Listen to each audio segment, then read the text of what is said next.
The security guard's hand closed around the old man's arm before he had taken 3 steps into the lobby. "Sir, this is a private event. The Marine Corps ball, not a shelter." The man in the threadbare jacket did not resist. His eyes moved past the guard to the ballroom doors, where the sounds of clinking glasses and laughter spilled out into the marble foyer. He just wanted to hear the birthday message, just once more. What the guard did not know, what no one in that glittering lobby could have guessed, was that the message being read tonight had been written about operations this old man had led. The lobby of the Grand Monarch Hotel gleamed with polished brass and crystal chandeliers that cast warm light across Marines in dress blues and their guests in evening gowns. November 10th, the 250th birthday of the United States Marine Corps. And standing at the edge of all that elegance was a 67-year-old man named Raymond Calloway, wearing a jacket held together more by habit than thread, his silver hair uncombed, his face weathered by years of sleeping under bridges and waking to cold dawns. Ray did not fight the guard's grip. He simply stood there, his posture straighter than a man in his condition should manage, his eyes fixed on those ballroom doors like they held something sacred. "I was not trying to get in," he said quietly. His voice was hoarse from disuse, barely above a whisper. "I just wanted to stand here, to listen." The guard's expression flickered with something that might have been pity before hardening back into professional detachment. "Sir, I cannot have you in the lobby. These people paid good money to be here tonight." "Yes, sir," Ray said. "I understand, sir." The automatic formality caught the guard off balance. Most homeless men he removed from venues cursed at him or begged. This one responded like he was receiving orders from a superior officer. Before the guard could decide what to make of that, a voice cut across the lobby like a blade. "What is this?" Captain Brent Whitmore strode across the marble floor, his dress blues immaculate, his minimal ribbons arranged with geometric precision. He was 34 years old, an administrative officer who had never heard a shot fired in anger, but he walked like a man who owned every room he entered. Tonight, as event coordinator for the ball, he believed he did. His eyes swept over Ray with undisguised contempt. The threadbare jacket, the worn boots, the smell of a man who had not seen a proper shower in weeks. Tonight of all nights? Whitmore's voice rose deliberately, pitched to carry to the nearby guests who had turned to watch. "This is a Marine Corps birthday ball, not a soup kitchen. Get him out of here before the Admiral arrives." Ray's hand moved almost unconsciously to his chest, touching something beneath his shirt. A chain, dog tags, and something else that hung beside them, cool against his skin. "Sir," the guard began, "I was just escorting him out." "Then escort faster." Whitmore stepped closer to Ray, close enough that his cologne mixed with the smell of the streets. He wanted the contrast to be visible to everyone watching. "Do you have any idea what this event represents? The tradition? The honor?" Ray met his eyes. For just a moment, something shifted in his gaze. Something cold and still, like the surface of deep water. Then it was gone, replaced by the vacant look of a man who had learned not to expect anything from anyone. "I meant no disrespect, sir," Ray said softly. "I served. A long time ago. I just wanted to hear the commandant's message read." Whitmore's laugh was sharp and theatrical. "You served." He turned to the gathering crowd, playing to his audience. "Let me guess. Vietnam? Iraq?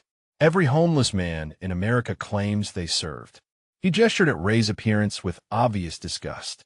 "If you served, where's your uniform? Your credentials? Your dignity?" The word hung in the air. Dignity, as if it were something that could be revoked by circumstance. Ray said nothing. His hand remained at his chest, fingers resting over the hidden chain. His breathing stayed even. His posture never wavered. 24 years of service had taught him to endure worse than words from men who had never bled for anything. A woman in an evening gown had stopped nearby, watching the confrontation with troubled eyes. Maria Santos was 52 years old, a retired gunnery sergeant who now ran a veterans outreach program. She had come to the ball to network, to find donors for her cause. But something about the old man's bearing had caught her attention. The way he stood when addressed, the economy of his movements, the absolute stillness of his hands. That was not how homeless men stood. That was how warriors stood. Captain Whitmore was enjoying himself now. He had an audience. He had power. And he had a target who would not fight back. You know what I think? Whitmore stepped even closer, his voice dropping to a stage whisper that everyone could still hear. I think you bought those dog tags at a surplus store for $5. I think you memorized some unit names from a book. And I think you come to events like this hoping someone will feel sorry enough to give you money. Ray's jaw tightened almost imperceptibly. His eyes stayed fixed on a point somewhere past Whitmore's shoulder. On the ballroom doors. On the sounds of celebration beyond them. I have never asked anyone for money, he said quietly. I just wanted to hear the message. Get him out. Whitmore snapped his fingers at the guard. Now, before he embarrasses us further. The guard reached for Ray's arm again. And that was when something unexpected happened. A retired colonel named James Fairbanks, 81 years old and walking with a cane, stepped forward from the crowd. He had been watching silently, his weathered face unreadable. Now he positioned himself between Whitmore and Ray. Captain, the colonel said, his voice carrying the weight of 5 decades of service. Perhaps we should verify the gentleman's claims before we remove him. Whitmore's face flushed. Sir, with respect, look at him. I'm looking at him. Colonel Fairbanks studied Ray with eyes that had seen Kisan and Beirut and a dozen other places that lived only in nightmares now. And I'm seeing something you're clearly too young to recognize. The guard's grip on Ray's arm loosened slightly. Maria Santos moved closer, her suspicion crystallizing into something stronger. Whitmore opened his mouth to respond, but the colonel was not finished. I'm seeing a man who has not once raised his voice, who has not once made excuses, who has responded to your insults with yes, sir, and no, sir, like he was trained to do. The colonel's gaze swept over Ray's threadbare form and found something the others had missed. And I'm seeing a man whose hands have not trembled once during this entire confrontation. Do you know how hard that is, Captain? To stay that still when someone is trying to break you? Whitmore's confidence flickered. He was not accustomed to being challenged by superior officers, even retired ones. Sir, I am responsible for this event, he said stiffly. I cannot allow every vagrant who claims service to disrupt the proceedings. Ray spoke then, his voice still soft, but carrying a new edge. I'm not here to disrupt anything, sir. I'm not here to ask for anything. My wife died 6 years ago. She used to read me the commandant's message every November 10th. He paused, and for just a moment his composure cracked. Now, I just try to hear it. Wherever I can. However I can. The lobby had gone quiet. Even Whitmore seemed momentarily uncertain how to respond to that. Maria Santos stepped forward. What unit? She asked. Ray looked at her. Something in her bearing told him she would understand. 2nd Force Reconnaissance Battalion, he said. A long time ago. Maria's breath caught. Force Recon. The elite of the elite. The ghost who walked into places that did not exist and came back from missions that never happened. Whitmore recovered his composure with visible effort. Anyone can claim Force Recon, he said dismissively. There is no way to verify that here and now. He turned to the guard. Remove him. That is an order. The guard hesitated, looking between the captain and the colonel. His hand tightened on Ray's arm again, and as he pulled, Ray's sleeve rode up. Maria saw it first. The tattoo on Ray's forearm. Faded by decades, but still legible. An eagle, globe, and anchor. Coordinates beneath them. A date, December 19th, 1989. And below that, in small letters for names. Wait. Maria's voice cut through the tension. She moved closer, her eyes fixed on that ink. Where did you get that tattoo? Ray looked down at his own arm, as if seeing it for the first time in years. Panama, he said quietly, after we lost 4 good men getting a pilot out. The coordinates. Maria's voice was barely a whisper now. What do they mark? Ray was silent for a long moment. When he spoke, his voice had changed. Harder. Colder. The voice of a man reciting coordinates he had memorized in blood. 9.0192 degrees north, he said. 79.5167 degrees west. The place where Corporal Vincent Padilla died in my arms. Maria's face went pale, because she knew those coordinates. Her father had served in Panama. He had told her stories. Stories about an operation that officially never happened. About a force recon team that walked into hell and carried a pilot out on their backs. About a master gunnery sergeant whose call sign was whispered with reverence in reconnaissance circles for decades afterward. A call sign that had become legend. A call sign she was suddenly terrified to speak aloud. But what Captain Whitmore did not know, what no one in that lobby yet understood, was that in exactly 40 minutes, a two-star admiral would walk through those ballroom doors, see this homeless man's face, and fall to his knees. Because 34 years ago, in a burning city called Al-Khafji, that admiral had been a young lieutenant. And the man now being dragged toward the exit had carried him through enemy fire and saved his life. The guard pulled Ray another step toward the door, and Maria Santos made a decision. "Stop," she said. Her voice carried the command authority of 20 years in the Corps. "Everyone stop right now." She pulled out her phone, her hands trembling slightly as she typed. "Before anyone removes this man from this building, I need to verify something. Because if I am right about who this is, then Captain Whitmore just made the worst mistake of his career." Whitmore's face flushed with anger. "Who do you think you are to give orders at my event?" Maria looked up from her phone. Her eyes were bright with something between awe and disbelief. "I'm the daughter of a man who served in Panama," she said quietly. "A man who told me bedtime stories about a ghost who walked through fire." She turned to Ray, and her voice dropped to barely a whisper. "Is your call sign Spectre?" Ray did not answer, but his silence said everything.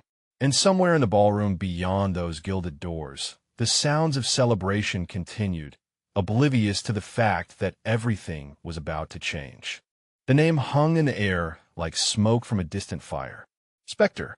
Ray stood motionless, his weathered face betraying nothing, but something behind his eyes had shifted. A door long sealed was creaking open. Maria Santos watched him, her phone forgotten in her hand. She had spoken the name on instinct, on a desperate guess built from childhood stories and a father's reverence for men he had served beside. Now, she waited for confirmation she was not sure she wanted. The lobby seemed to hold its breath. Even Captain Whitmore had gone quiet, confusion replacing his earlier contempt. He did not recognize the name. He did not understand why Maria's voice had trembled when she spoke it. But he understood that something had changed, and for the first time that evening, he felt the ground shifting beneath his polished shoes.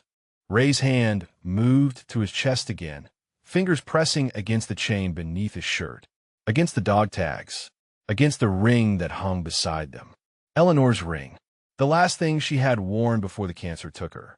He could still hear her voice, the way she laughed when he came home from deployments, pretending to be angry that he had been gone so long. The way she cried when she thought he was asleep, releasing the fear she had carried for months. The way she read the commandant's message every November 10th, her voice soft and steady, making the words sound like poetry instead of military tradition. She had understood him in ways no one else ever could. She had loved the man beneath the uniform, the man who woke screaming from dreams of Beirut and Panama and a dozen other places that existed only in classified files. She had held them together for 30 years, and when she died, she had taken the glue with her. The smell of brass polish drifted from the ballroom, and suddenly Ray was not standing in the lobby of the Grand Monarch Hotel anymore. He was standing in a different place, a different time. November 10th, 1995, the Officers' Club at Camp Pendleton. Eleanor in a blue dress that matched her eyes. The commandant's message being read aloud while she squeezed his hand beneath the table. That was the night she told him she was pregnant with their first child. A daughter they would name Catherine. A daughter who was now 30 years old and had not seen her father in 4 years. Ray had walked away from everything after Eleanor died. Not because he did not love his children. Because he loved them too much to let them watch him fall apart. Because every time he looked at Catherine, he saw Eleanor's eyes. Because every time his son Michael called, Ray heard the worry in his voice and felt like a burden instead of a father. So he had written a note. "I love you. I'm sorry. Live your lives. Do not look for me." And then he had disappeared. For years of bridges and shelters and cold nights spent talking to ghosts. For years of watching his children from a distance, tracking their lives through library computers, never letting them see how far he had fallen. Catherine had gotten married last spring. Ray had stood across the street from the church, hidden behind a delivery truck, watching her walk down the aisle on her brother's arm. He had cried for 3 hours afterward. Then he had found a bottle and tried to forget. But he could never forget November 10th. No matter how far he fell, no matter how much he drank, he always found his way to wherever the local Marine Corps ball was being held. He never tried to go inside. He just needed to be close, to hear the birthday message through the walls, to remember who he used to be. Maria's voice pulled him back to the present. The commandant's message. You want to hear it because of her, do you not? Your wife. Ray looked at her. She was the first person in 4 years who had spoken to him like he was human, like he mattered. She read it to me, he said softly. Every year. Made it sound like something holy. Maria's eyes glistened. Her own father had died 3 years ago. Pancreatic cancer. Fast and merciless. She understood what it meant to lose someone who had been your anchor to the world. Colonel Fairbanks had moved closer, his cane tapping softly on the marble floor. He was studying Ray with the intensity of a man who had spent decades reading soldiers, separating the genuine from the pretenders. Force Recon, the colonel said. 2nd Battalion. What years? 75 to 99, Ray answered. His voice was steadier now, falling into the familiar rhythm of military reporting. 24 years. The colonel nodded slowly. That'll put you in Beirut. 83. Ray's jaw tightened. Yes, sir. Panama. 89. Yes, sir. The Gulf. 91. Yes, sir. Colonel Fairbanks was quiet for a moment. Then he asked the question that changed everything. What was your call sign, son? Ray did not answer immediately. The call sign was not something he spoke aloud. It was not something he had heard spoken in over 2 decades. It belonged to a different man. A man who could run 12 miles through hostile territory with a wounded pilot on his back. A man who could put a bullet through an enemy combatant's eye at 800 meters. A man who had died the same day Eleanor did, leaving only this hollow shell behind. But Maria had already spoken it. The secret was already loose. Spectre, Ray said quietly. They call me Spectre. The colonel's face went pale. His hand tightened on his cane until his knuckles turned white. Good Lord, he whispered. You are Raymond Calloway. Captain Whitmore looked between them, his confusion curdling into something like fear. He did not know the name, but he knew that tone. He knew what it meant when a senior officer looked like he had seen a ghost. Sir, Whitmore began, I do not understand what is happening here. No. Colonel Fairbanks turned to face him, and there was cold fury in his eyes. You do not, because you never bothered to learn your own history, Captain. You never bothered to learn the names of the men who built the Corps you claim to serve. The colonel turned back to Ray. His voice softened. I was in Beirut, he said. October 83, after the barracks bombing. 241 of our brothers dead in the rubble. He paused, the memory clearly painful. There was a force recon team that went in 3 days later. Extracted intelligence assets from a location that officially did not exist. Lost 2 men doing it. The team leader carried one of the wounded out on his back for 6 miles through hostile territory. Ray closed his eyes. He could still smell the smoke, still hear the screams, still feel the weight of Sergeant Morrison's body across his shoulders, the man's blood soaking through Ray's uniform. That team leader received a Navy Cross, the colonel continued. Classified, never publicly acknowledged. But those of us who were there knew. We knew his name. We knew his call sign. He looked at Ray with something approaching reverence. We knew about Spectre. The lobby had gone completely silent. Even the sound from the ballroom seemed muted, as if the building itself was holding its breath. Maria Santos stepped forward. She reached out and gently took Ray's hand. Her touch was the first kindness he had felt in longer than he could remember. If you are watching this story from anywhere in the world, she said softly, I want you to know something. Stories like this one, about hidden heroes, about men and women who carry their service in silence. They happen everywhere. In every city, on every street corner. You might have a quiet legend in your own neighborhood and never know it. If this story speaks to you, please consider subscribing to our channel. Your support helps us share more incredible true stories that honor the forgotten heroes among us. She squeezed Ray's hand gently. Now, she said, let us continue. Captain Whitmore's face had gone from red to white to something approaching gray. He was beginning to understand the magnitude of his mistake, but he was not ready to admit it. Not yet. Sir, he said to Colonel Fairbanks, with all due respect, anyone can claim to be someone famous. We have no way to verify any of this. He gestured at Ray's threadbare clothes. Look at him. Does this look like a decorated war hero to you? The colonel's response was quiet and devastating. Captain, I have seen more decorated war heroes than you will ever meet, and I can tell you something about them. They do not wear their service on their sleeves.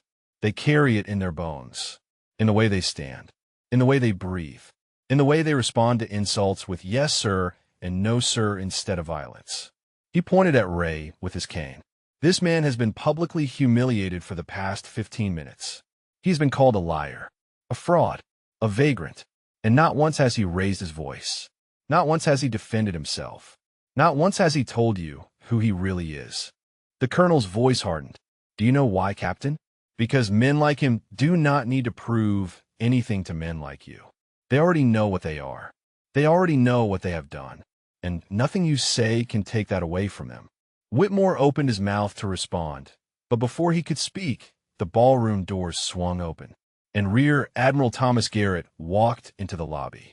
He was 62 years old, wearing dress whites that gleamed under the chandelier light. 2 stars on his shoulders, a row of ribbons that told the story of 4 decades of service. He had been the guest of honor inside, scheduled to give a speech after the birthday message was read. But someone had told him there was a commotion in the lobby.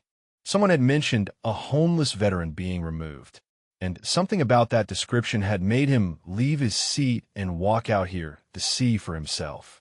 Now he stood in the doorway, his eyes scanning the scene before him. The security guard, the captain, the colonel, the woman holding an old man's hand, and the old man himself. Admiral Garrett's gaze locked onto Ray's face, onto the weathered features, the silver hair, the eyes that had seen things no human should see. The Admiral's face went white. His hand reached out to steady himself against the doorframe. And when he spoke, his voice was barely a whisper. It cannot be. Ray looked up. Their eyes met across 34 years of history. Across a burning city called Al-Khafji. Across a night when a young lieutenant had been certain he was going to die. The Admiral took one step forward. Then another. Spectre? His voice cracked on the word. Is it you? Ray straightened slowly. The homeless man seemed to fall away like a shed skin. In his place stood something else. Something forged in fire and tempered by decades of sacrifice. Hello, Lieutenant, Ray said quietly. It has been a long time. And Admiral Thomas Garrett, 2-star flag officer of the United States Navy, fell to his knees in the middle of that glittering lobby and began to weep. The sound that came from Admiral Garrett was not something anyone in that lobby expected to hear. A broken sob, the kind of sound that escapes when decades of gratitude and grief collide in a single moment. He knelt on the marble floor in his pristine dress whites, tears streaming down his face, staring up at the homeless man he had just called Spectre. No one moved. No one spoke. The security guard had released Ray's arm and stepped back, his face slack with confusion. Colonel Fairbanks stood rigid, his jaw tight with emotion. Maria Santos had pressed her hand to her mouth, tears spilling down her own cheeks. And Captain Brent Whitmore stood frozen, watching his entire world collapse around him. Ray looked down at the Admiral kneeling before him. 34 years dissolved like morning fog. He saw the young lieutenant again, 28 years old, blood on his face from a shrapnel wound. 3 of his men wounded, 2 of them critical. Pinned down in an industrial building in Al-Khafji while Republican Guard forces closed in from 3 directions. That lieutenant had been certain he was going to die that night. He had written a letter to his wife in his head, composing the words he would never get to send. He had made peace with God and prepared to sell his life as dearly as possible. And then the ghosts had come. 8 Force Recon Marines materializing out of the darkness like shadows given form. moving through the enemy positions with terrifying precision. And at their head, a master gunnery sergeant whose call sign was whispered like a prayer in reconnaissance circles. "Spectre, get up," Ray said softly. His voice carried a gentleness that seemed impossible from a man who had been treated like garbage for the past 20 minutes. "Please, Admiral, get up." Garrett shook his head, still kneeling. "You saved my life. You saved all of us. And then you disappeared. We'll look for you. After you retired, we try to find you. To thank you." He looked up at Ray with red-rimmed eyes. "Where have you been?" Ray was quiet for a long moment. The answer was too large for words. Too painful for a hotel lobby full of strangers. "I got lost," he finally said. "After Eleanor died. I just got lost." The Admiral's face crumpled with fresh grief. He had not known about Eleanor. He had not known about any of it. For 34 years, he had told the story of a night specter saved his life. He had used it in speeches, in mentorship sessions, in quiet moments when young officers needed to understand what true courage looked like. And all that time, the man who had carried him through fire had been sleeping under bridges.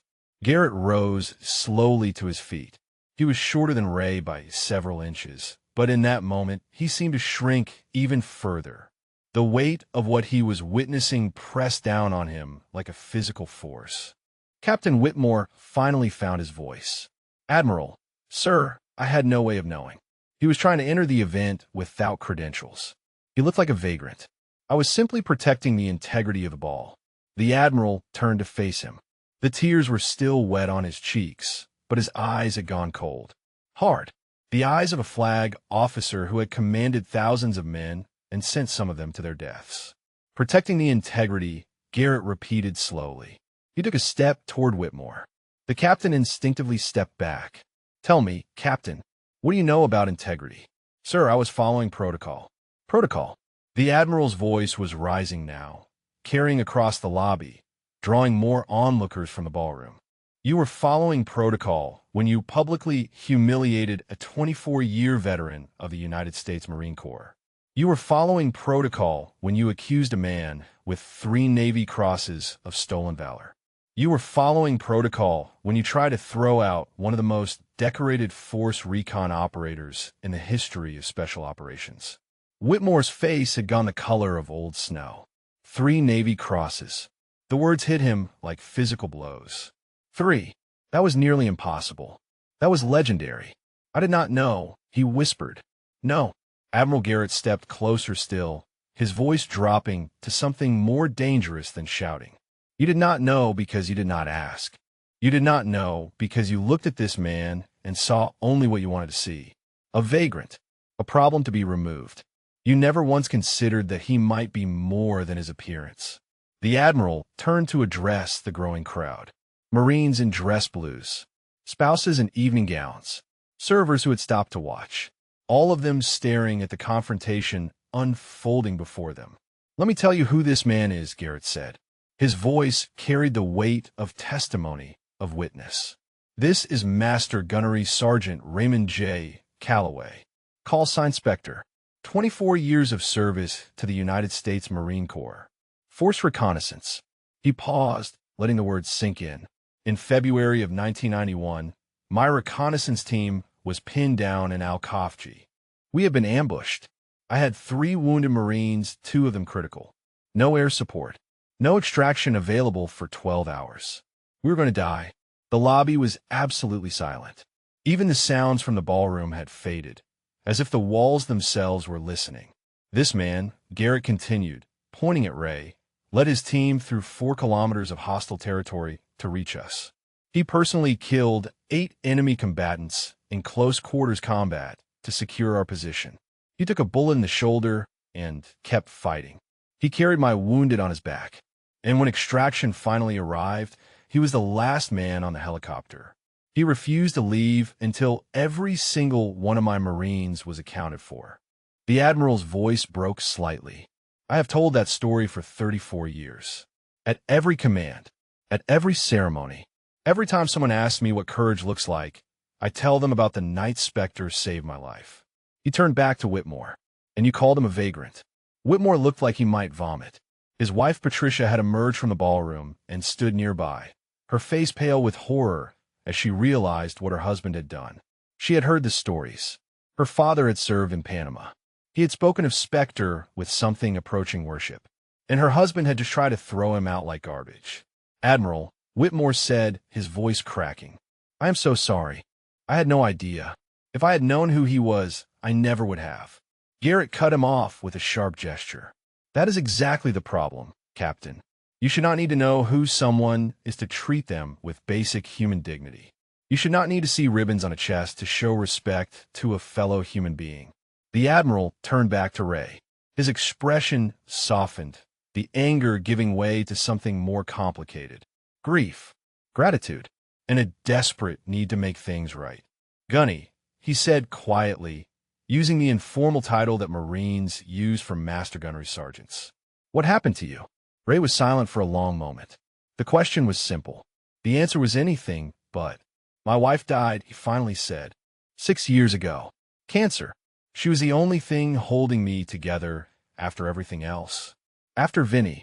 After all the others. When she went, I just could not do it anymore. Vinny. Maria Santos caught the name. She had heard it before.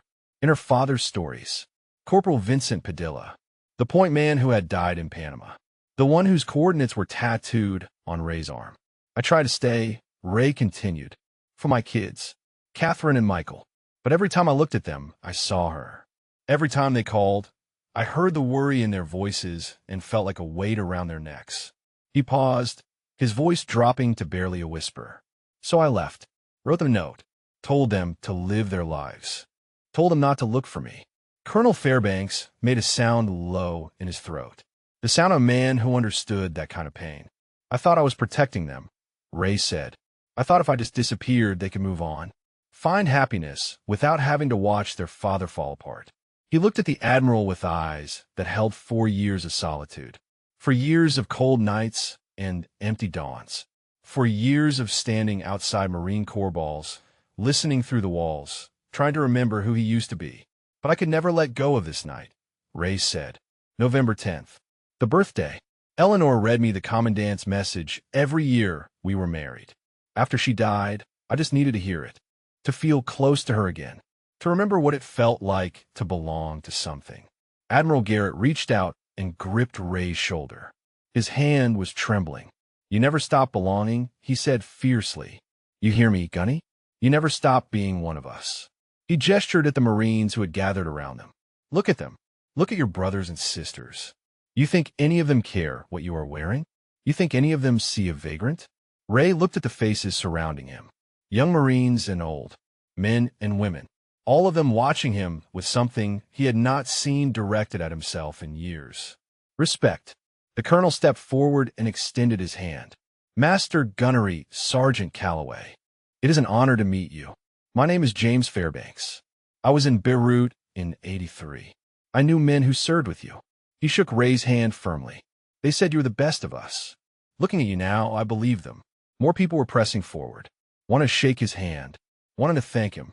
A young staff sergeant named Derek Okonkwo, who had served 3 tours in Afghanistan, stood at rigid attention and rendered a crisp salute. Ray returned it automatically. Muscle memory from decades of service. And somewhere in the back of the crowd, Patricia Whitmore was staring at the old man her husband had tried to humiliate. Her father had told her about Panama, about the pilot extraction, about the 4 men who had died getting him out. He had told her about the team leader who had carried that pilot on his back for 6 miles through enemy territory, the one they called Spectre, and he had told her something else, something that made her blood run cold as she looked at Ray's tattooed forearm. The coordinates, the names beneath them. One of those names was her father. Her father had been that pilot. Her father was alive because of this man, and her husband had just called him a fraud. Patricia Whitmore pushed through the crowd, her evening gown rustling against the marble floor. Her eyes were fixed on Ray with an intensity that made people step aside. She stopped directly in front of him. Her voice shook when she spoke. December 19th, 1989, she said. Panama. You carried a pilot named Lieutenant Commander William Chun out of hostile territory after his helicopter was shot down. Ray's face changed. The name hit him like a bullet.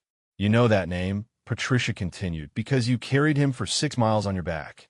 You lost 4 men getting him out, and you never forgave yourself for their deaths. She was crying now, tears streaming down her face. I know this because William Chun was my father, and he told me about you every single day until he died. She reached out and took Ray's weathered hands in her own. He said you were the bravest man he ever knew.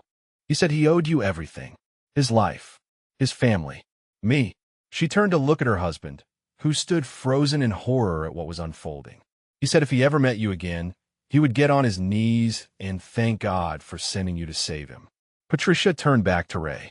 My father died 2 years ago, she said softly.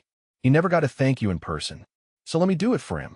And the wife of Captain Brent Whitmore sank to her knees on the cold marble floor, took Ray's scarred hands in hers, and whispered 2 words through her tears. Thank you. Ray stood motionless as Patricia Whitmore knelt before him, her tears falling onto his weathered hands. The lobby had gone so quiet he could hear the chandelier crystals shifting in the ventilation currents overhead. 200 people watching. 200 people who had just witnessed the wife of his accuser thank him for saving her father's life. But Ray was not in the Grand Monarch Hotel anymore. He was in Panama, December 19th, 1989, the night that had broken something inside him that never fully healed.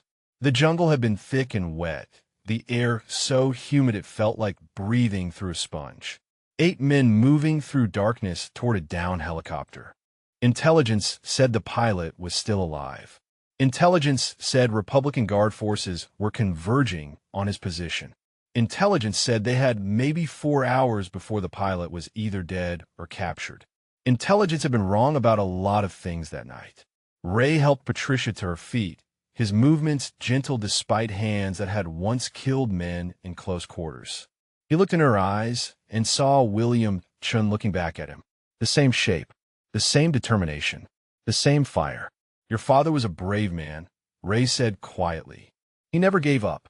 Even when we were pinned down, even when things looked impossible, he kept fighting, kept helping. He splinted Rodriguez's leg with his own belt when we were taking fire. Patricia nodded, fresh tears spilling down her cheeks. He told me everything about that night. She squeezed his hands. He said you carried him on your back for 6 miles. He said you would not leave him behind no matter how many times he begged you to. Ray's jaw tightened.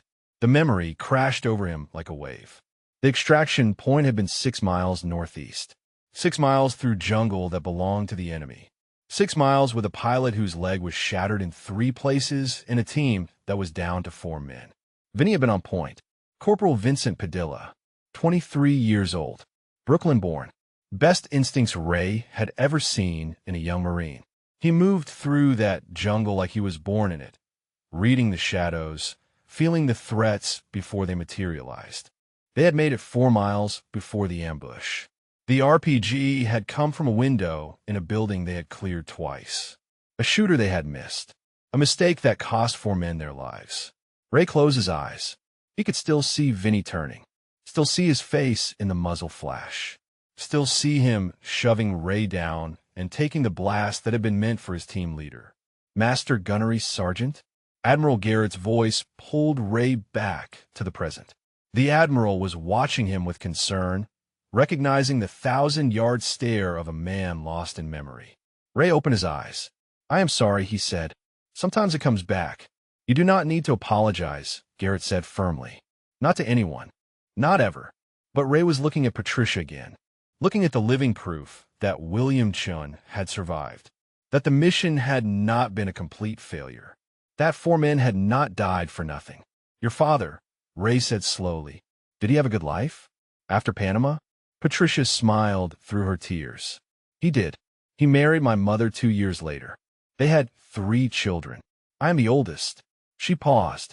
He retired as a captain, spent his last years teaching flight safety at Pensacola. He saved a lot of lives that way, too. Ray nodded slowly. Something in his chest loosened slightly. A knot that had been there for 35 years. Good, he whispered. That is good. Maria Santos had moved closer, her veteran's instincts telling her that Ray was struggling. She placed a gentle hand on his arm. The men you lost that night, she said softly. Tell us about them, if you want to. Ray was quiet for a long moment. He had never spoken about them publicly, never shared their names with anyone outside the after-action reports that sat in classified files somewhere in the Pentagon. But something about this night, this moment, made him want to speak them aloud, to let them exist in the air one more time. Corporal Vincent Padilla, Ray said. Point man, Brooklyn, 23 years old. He wanted to be a teacher when he got out. Said he was going to go back to his old neighborhood and show kids there was another way. The lobby was absolutely silent. Every eye fixed on Ray. Staff Sergeant Thomas Morrison, weapons specialist, Detroit, 31. He had a daughter he had never met. His wife was pregnant when we deployed. He used to carry her sonogram in his breast pocket. Ray's voice was steady, but his eyes glistened. Sergeant First Class Daniel Kowalski, communications, Chicago, 28.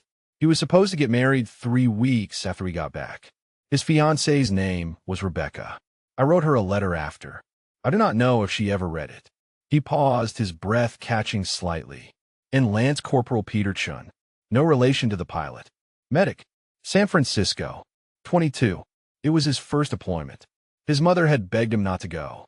He told her he had to. He said some things were worth the risk. Ray looked up at the faces surrounding him. Marines in dress blues, civilians in evening wear, all of them listening with the intensity of people who understood they were hearing something sacred. They died getting Lieutenant Commander Chun out. Ray said, they died because I missed a shooter in a building we had cleared. They died because I was not fast enough, not good enough. No, Admiral Garrett's voice was sharp. They died because war is chaos and death comes for the best of us. They died doing their duty.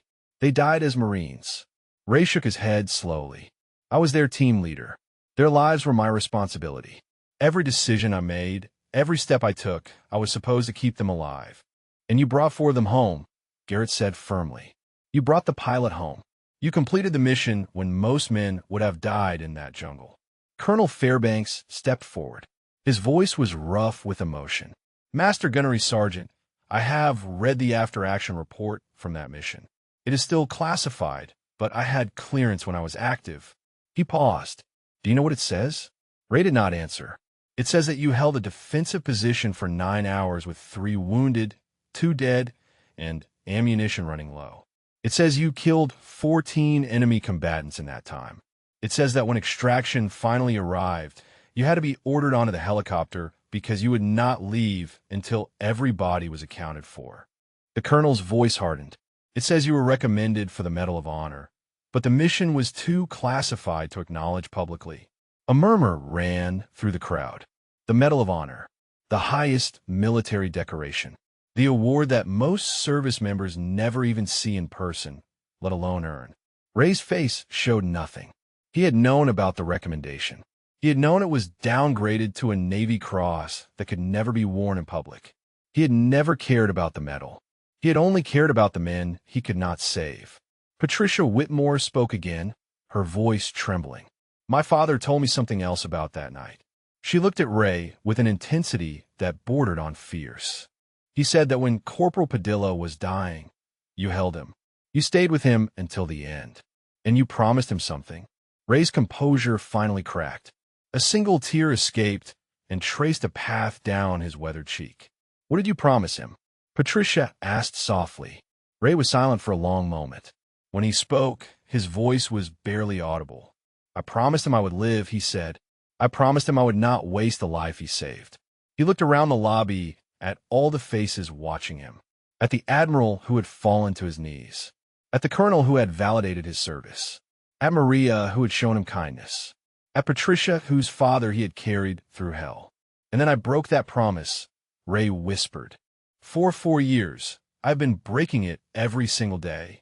The words hung in the air like a confession, like a wound finally exposed to light. No one spoke. No one moved.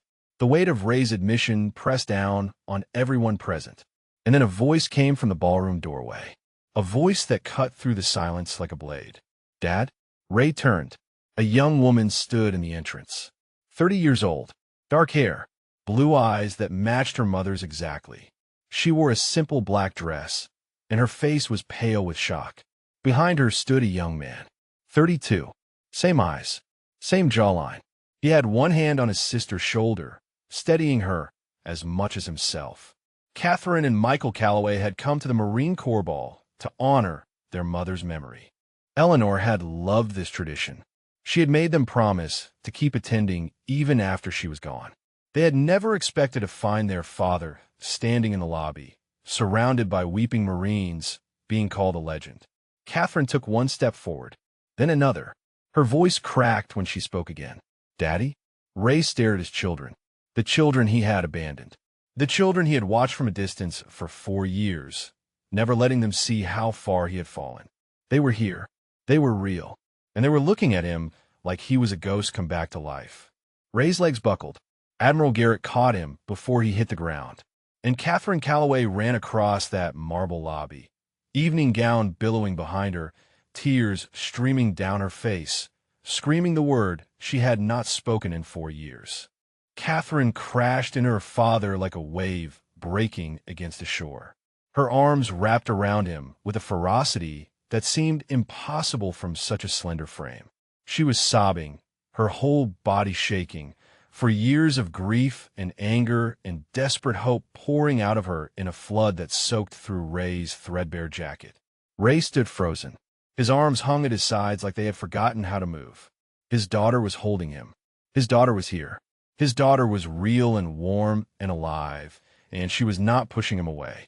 She was holding on like she would never let go. "Daddy!" Catherine's voice was muffled against his chest. "Daddy, where have you been? We looked everywhere. We never stopped looking." Michael reached them a moment later. He was trying to hold himself together, trying to be strong, but his composure shattered the instant he touched his father's shoulder.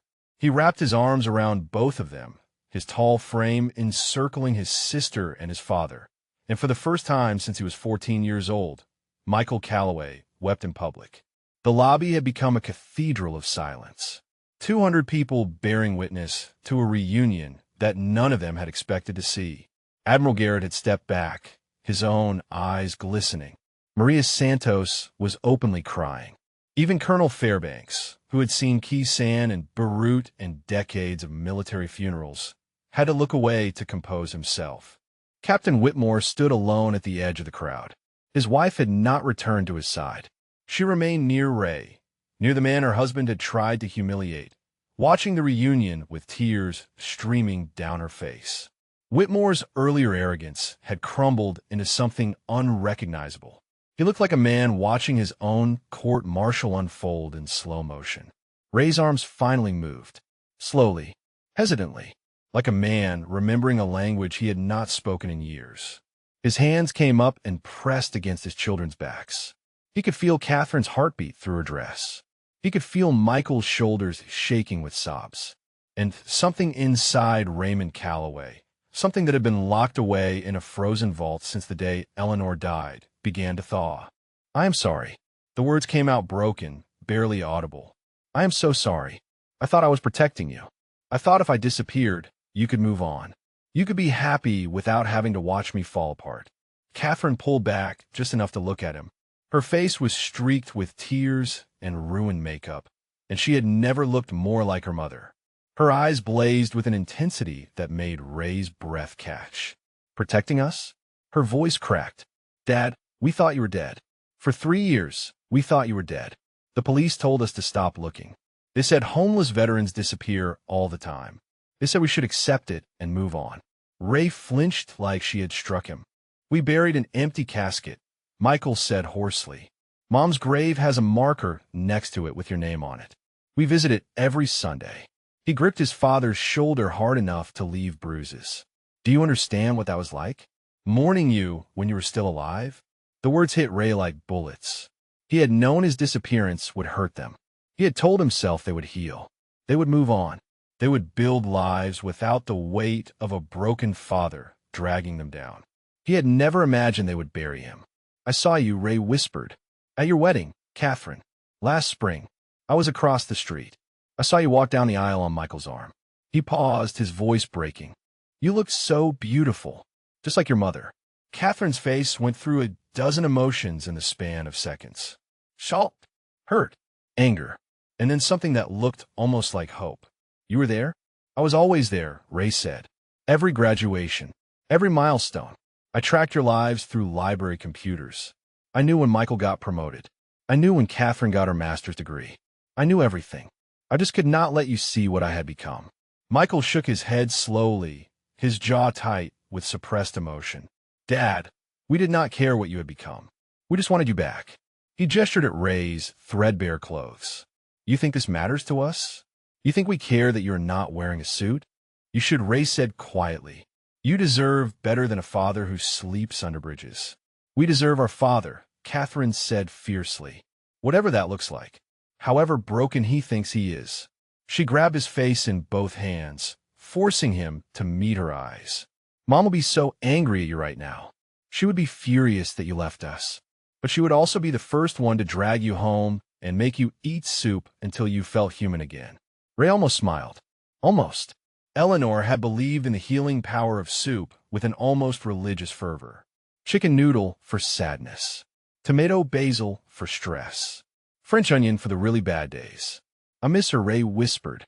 Every single day. I miss her so much it feels like being burned alive.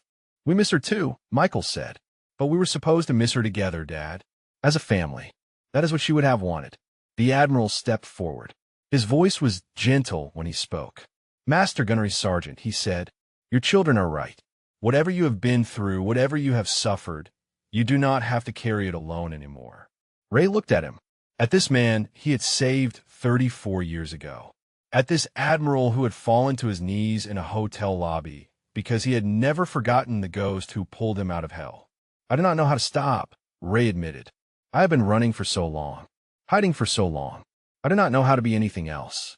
Maria Santos moved closer. Her voice was soft but firm. I run a program, she said, for veterans like you. Not the VA. No paperwork. No bureaucracy. Just a place where people who have seen what you have seen can talk without being judged. She reached in her clutch and pulled out a simple business card. My father served in Panama. He talked about you until the day he died. She pressed the card into Ray's hand. Let me help you. The way you helped him. Ray looked at the card. Santos Veteran Initiative. A phone number. An address. I am not ready, he said. Nobody ever is, Maria replied. But the door stays open. Whenever you are ready to walk through it. Catherine tightened her grip on her father's arm. He is coming home with us tonight. She looked at Maria with gratitude, but absolute certainty. He can call you tomorrow. But tonight, he is coming home. Ray started to protest, but Michael cut him off. Dad, do not argue. We have an apartment with a spare room. We have food in the refrigerator. We have 4 years of conversations we need to have. He paused, and his voice softened. And we have Mom's ashes on the mantel. We never scattered them. We were waiting for you. Ray's breath caught. Eleanor had wanted her ashes scattered in the ocean, off the coast of Monterey, where they had spent their honeymoon. She had made them promise. But they had waited. They had waited for him. You kept her, Ray whispered. All this time. We kept her for you, Catherine said. Because we knew. Somehow, we knew you were still out there. And we knew that when you came back, you would want to be there when we said goodbye. Ray looked at his children. At these two people he had abandoned, who had grieved him, who had buried an empty casket with his name on it, who had kept their mother's ashes on a mantle for 4 years, waiting for a ghost to come home. He did not deserve them. He knew he did not deserve them. But they were here. They were real. And they were not letting go. Admiral Garrett cleared his throat. Before you go anywhere, he said, there is something that needs to happen first. He turned to address the crowd that had gathered. Something that has been delayed for far too long. The Admiral straightened to his full height. His command voice carried across the lobby. This is the 250th birthday of the United States Marine Corps. And we have in our presence one of the most decorated force reconnaissance operators in the history of our service. A man who has bled for this country in places that do not exist on any map. A man who has carried his brothers and sisters through fire. A man who has been failed by the very nation he swore to protect. He looked at Ray with fierce pride. I will not let this night end without correcting that failure. Garrett turned to the crowd. Every Marine in this room, he commanded. Attention. The response was immediate. Every man and woman in dress blues snapped to rigid attention. The sound of heels clicking together echoed through the lobby like a drum roll. The Admiral turned back to Ray. His voice softened. "Master Gunnery Sergeant Raymond J. Calloway," he said. "Call sign Spectre.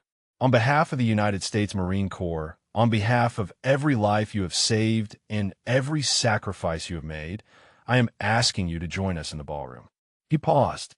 "The Commandant's message has not been read yet, and I think it is time you heard it." Ray stood frozen, his children on either side of him, 200 Marines at attention before him, an Admiral waiting for his answer. And somewhere in his chest, in the place where Eleanor's memory lived, he felt something shift. Something warm. Something that felt almost like permission. "Please, Daddy," Catherine whispered. "Let us take you inside. Let's be a family again, even if it is just for one night." Ray looked at his daughter, at his son, at the Admiral who had never forgotten him, at Maria, who had offered help without conditions, at Patricia, whose father he had saved 35 years ago. He thought about Vinny, about the promise he had made to a dying boy in a Panama jungle. "I promised him I would live." Ray straightened slowly. His spine lengthened. His shoulders squared. The homeless man fell away like a discarded coat, and in his place stood something else. Something that had been forged in fire and tempered by loss and buried under 4 years of shame. A Marine. "Okay," Ray said quietly.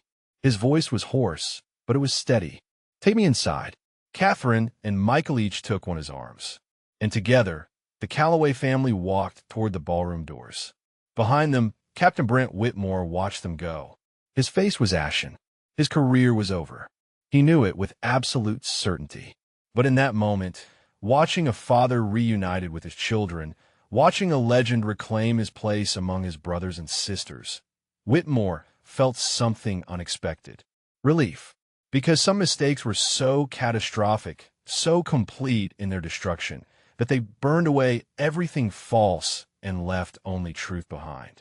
And the truth was that Brent Whitmore had spent his entire career caring about the wrong things. The ballroom doors opened. Light and music spilled out, and Raymond Calloway walked into the 250th birthday celebration of the United States Marine Corps, flanked by his children, surrounded by his brothers and sisters in arms. For the first time in 4 years, he was not alone. The ballroom of the Grand Monarch Hotel had been transformed into a temple of tradition. Red and gold bunting draped from the ceiling. The eagle, globe, and anchor hung massive and golden above the stage. Round tables covered in white linen seated 400 guests, and at the front of the room, a podium stood waiting beneath spotlights that made the polished wood gleam like amber. The room fell silent as the doors opened. Admiral Garrett entered first, his presence commanding immediate attention. Behind him came Colonel Fairbanks, Maria Santos, and Staff Sergeant Okonkwo. And behind them, flanked by his children, walked Raymond Calloway. 400 heads turned. 400 pairs of eyes fixed on the old man in the threadbare jacket being escorted down the center aisle like visiting royalty. Whispers rippled through the crowd. Some had heard fragments of what happened in the lobby. Others had no idea who this man was or why an admiral was personally escorting him. But all of them recognized something in the way Ray carried himself, something in his bearing that transcended his ragged clothing. This was not a homeless man being paraded for charity. This was a warrior coming home. Admiral Garrett led them to the front row, where seats had been hastily rearranged to accommodate the unexpected guests. Ray found himself positioned directly before the stage, Catherine on his left, Michael on his right. Their hands had not left his arms since the lobby. The Admiral approached the podium. He gripped its edges and surveyed the room with eyes that had commanded fleets and sent men to war. When he spoke, his voice carried to every corner. "Brothers and sisters," he began, "before we proceed with the reading of the Commandant's message, I need to share something with you. Something that happened in the lobby of this hotel just minutes ago." The room was absolutely still. "Many of you know me," Garrett continued. "You know my career. You know my service record. What you may not know is that I almost did not have a career. I almost did not have a life." He paused, letting the weight of his words settle. "In February of 1991, I was a young lieutenant leading a reconnaissance team in Al-Khafji. We were ambushed, pinned down. 3 of my Marines were wounded, 2 critically. We had no air support, no extraction, and enemy forces closing from 3 directions. I wrote my death letter in my head that night. I made peace with God. Garrett's voice thickened with emotion. And then the ghost came. He turned and gestured toward Ray. A force recon team materialized out of the darkness. 8 men who had traveled 4 kilometers through hostile territory to reach us. They fought through the enemy lines, secured our position, and held it for 14 hours until extraction arrived. Their team leader took a bullet in the shoulder and kept fighting. He carried my wounded on his back. He was the last man on the helicopter because he refused to leave until every Marine was accounted for. The Admiral's hand trembled slightly as he pointed at Ray. That team leader is sitting in the front row of this ballroom. His name is Master Gunnery Sergeant Raymond J. Calloway. His call sign is Spectre. And 20 minutes ago, he was being thrown out of this hotel because someone decided he did not look like he belonged at a Marine Corps ball. A murmur of shock and anger rippled through the crowd. Garrett held up his hand for silence. Master Gunnery Sergeant Calloway served 24 years in force reconnaissance. He was awarded 3 Navy crosses, 2 of which remain classified because the operations that earned them officially never happened. He was recommended for the Medal of Honor, but the mission was too sensitive to acknowledge. He has bled for this country in Lebanon, Panama, the Gulf, Somalia, and places that do not exist on any map. The Admiral's voice hardened, and for the past 4 years, he has been living on the streets. Homeless, forgotten, failed by the very nation he swore to protect. The silence in the ballroom was deafening. Tonight, Garrett said, we have an opportunity to begin correcting that failure. Not with words, not with promises, but with action. He looked directly at Ray, starting with something very simple. Something that should have happened a long time ago. The Admiral reached into his jacket and withdrew a challenge coin. It gleamed gold under the spotlights. The seal of a 2-star Admiral on one side. The words Valor, Honor, Courage on the other. He descended from the stage and walked to where Ray sat. The old man started to rise, but Garrett placed a hand on his shoulder. Stay seated, Gunny. You have been standing long enough. The Admiral knelt before Ray. The image sent a shock through the ballroom. A flag officer kneeling before a homeless veteran. Protocol shattered. Hierarchy inverted. Something far more important taking precedence. Garrett took Ray's weathered hand and pressed the coin into his palm.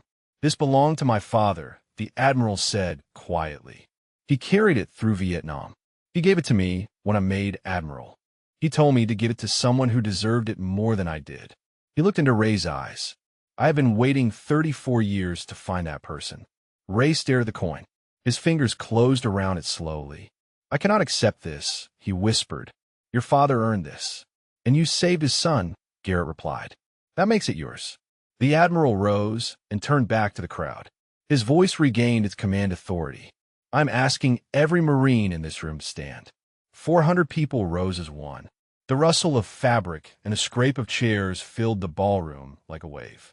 I am asking every Marine in this room to render a salute to Master Gunnery Sergeant Raymond J. Calloway, call sign Spectre. Not because of his rank, not because of his medals, but because of what he represents. The best of us, the forgotten among us, the warriors who carry their service in silence and suffer alone when the country they protected looks away. 400 hands rose in unison. 400 salutes snapped crisp and precise toward the old man in the threadbare jacket. Ray sat frozen. His children gripped his arms. Tears streamed down Catherine's face. Michael's jaw was clenched so tight the muscles trembled. And Raymond Calloway, who had not cried since the day he buried his wife, felt something break inside him. Something that had been dammed up for 6 years. Something that came flooding out in a wave of grief and gratitude and overwhelming disbelief. He wept. He wept for Eleanor, who should have been here. He wept for Vinny, who had died saving his life. He wept for Morrison and Kowalski and Chun and all the others who had never come home. He wept for the 4 years he had wasted hiding from the people who loved him. He wept for the promise he had broken and the life he had thrown away. And through it all, 400 Marines held their salute. Not one hand wavered. Not one arm dropped.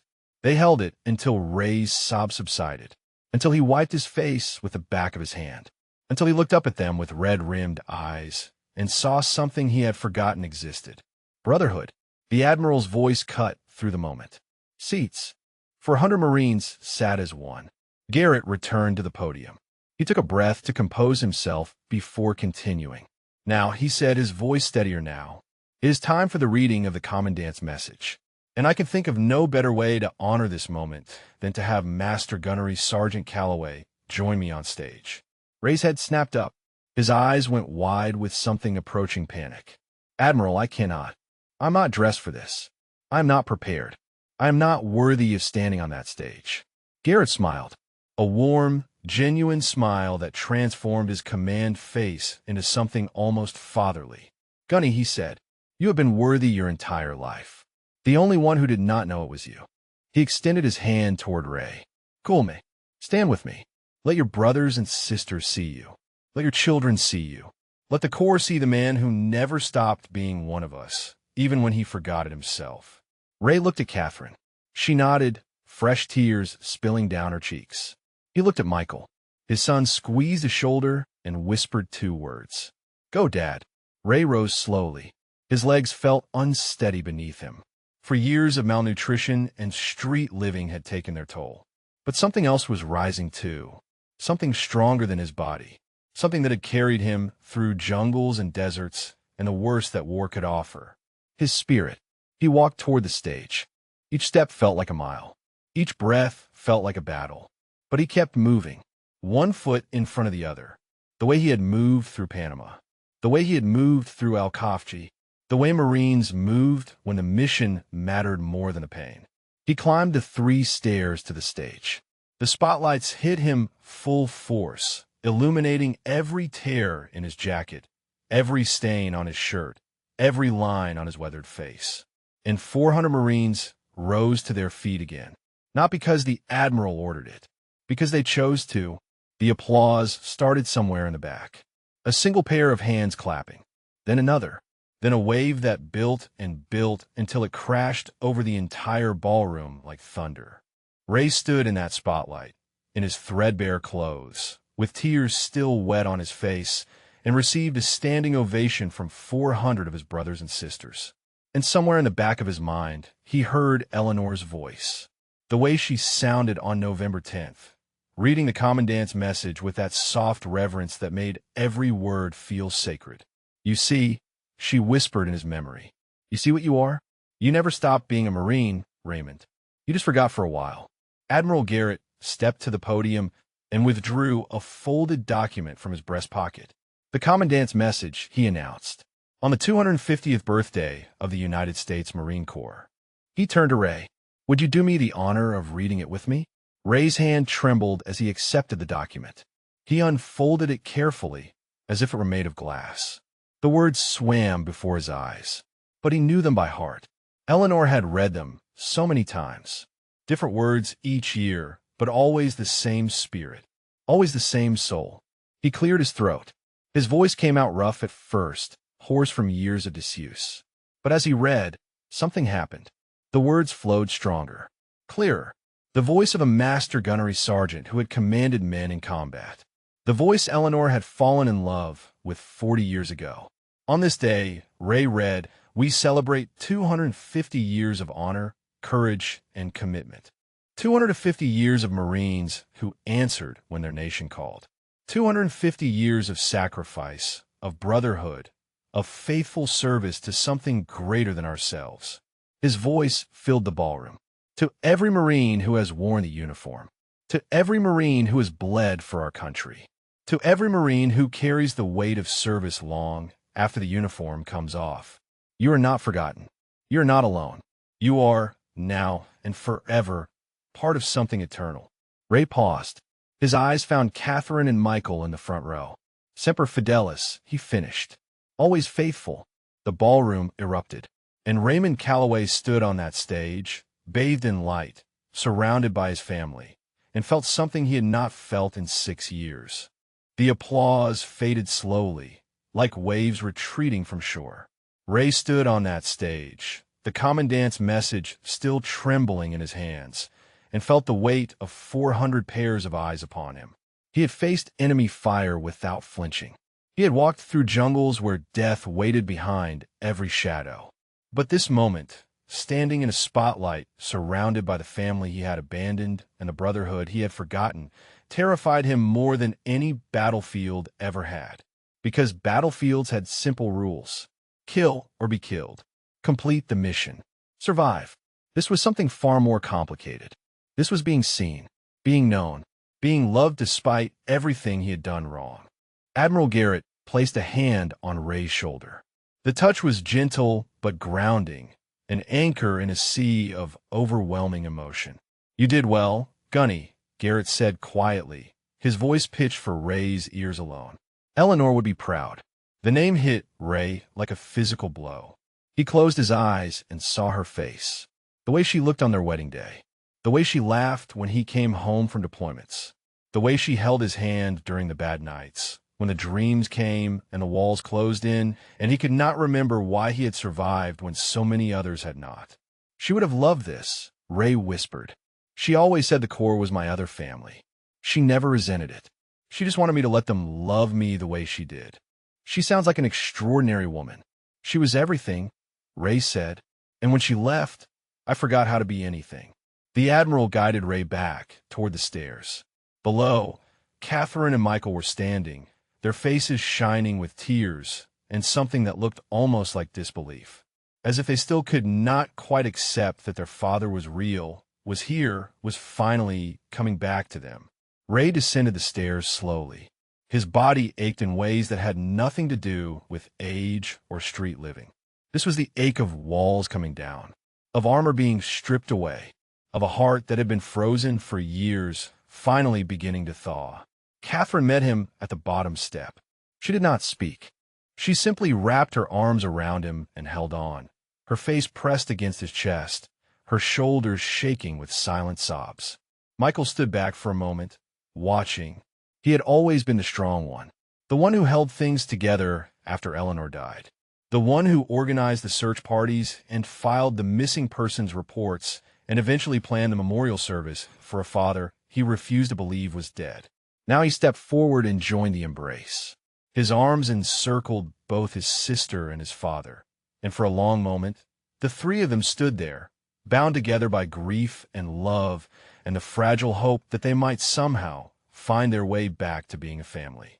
The ballroom had gone quiet again. 400 people watching a private moment that had somehow become public. But no one looked away. No one felt like an intruder.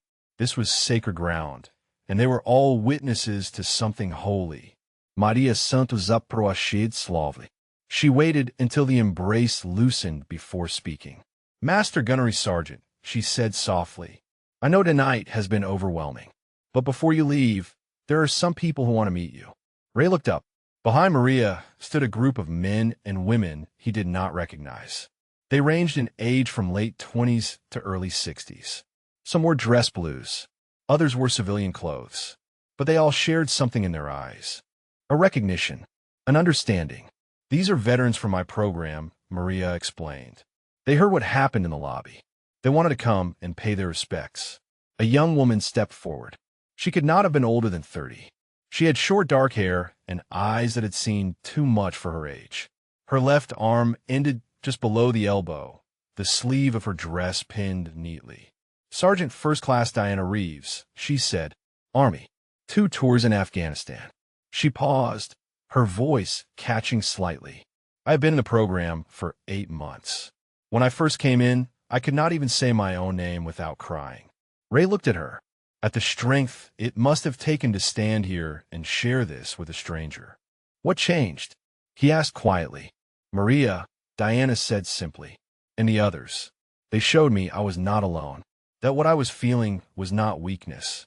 It was just what happens when you give everything you have to something and then have to figure out who you are when it is over." An older man stepped forward next. He walked with a pronounced limp, his left leg clearly prosthetic beneath his trousers. "Gunnery Sergeant William Torres," he said. "Marines. Fallujah, 2004. He extended his hand, and Ray shook it. "I heard what the Admiral said about you. About what you did in Al-Kafji. In Panama." He paused. "I want you to know that I told my son about Spectre when he enlisted. I told him that if he ever got lost, if he ever forgot why he was fighting, to remember that there were men like you out there. Men who never quit. Men who carried their brothers home." Ray's throat tightened. He had never thought of himself as someone worth telling stories about. He had only ever thought of himself as a man who did his job, a man who tried to bring his people home, a man who failed more often than he succeeded. One by one, the veterans stepped forward. Each one shared a piece of their story. Each one thanked Ray for his service. Each one told him that his legend had mattered to them, had inspired them, had given them something to aspire to when their own battles seemed unwinnable. By the time the last veteran stepped back, Ray was barely holding himself together. His hands shook, his vision blurred with unshed tears. The weight of their gratitude pressed down on him like a physical force. He did not deserve this. He knew he did not deserve this. He had abandoned his children. He had broken his promise to Vinny. He had wasted 4 years hiding from the world while his family grieved him as dead. How could they look at him with such respect when he could barely look at himself in a mirror? Maria seemed to read his thoughts. She stepped closer and lowered her voice. "You're wondering why," she said. "Why they care. Why any of this matters when you feel like you have failed at everything that counts." Ray nodded mutely. Maria's eyes softened.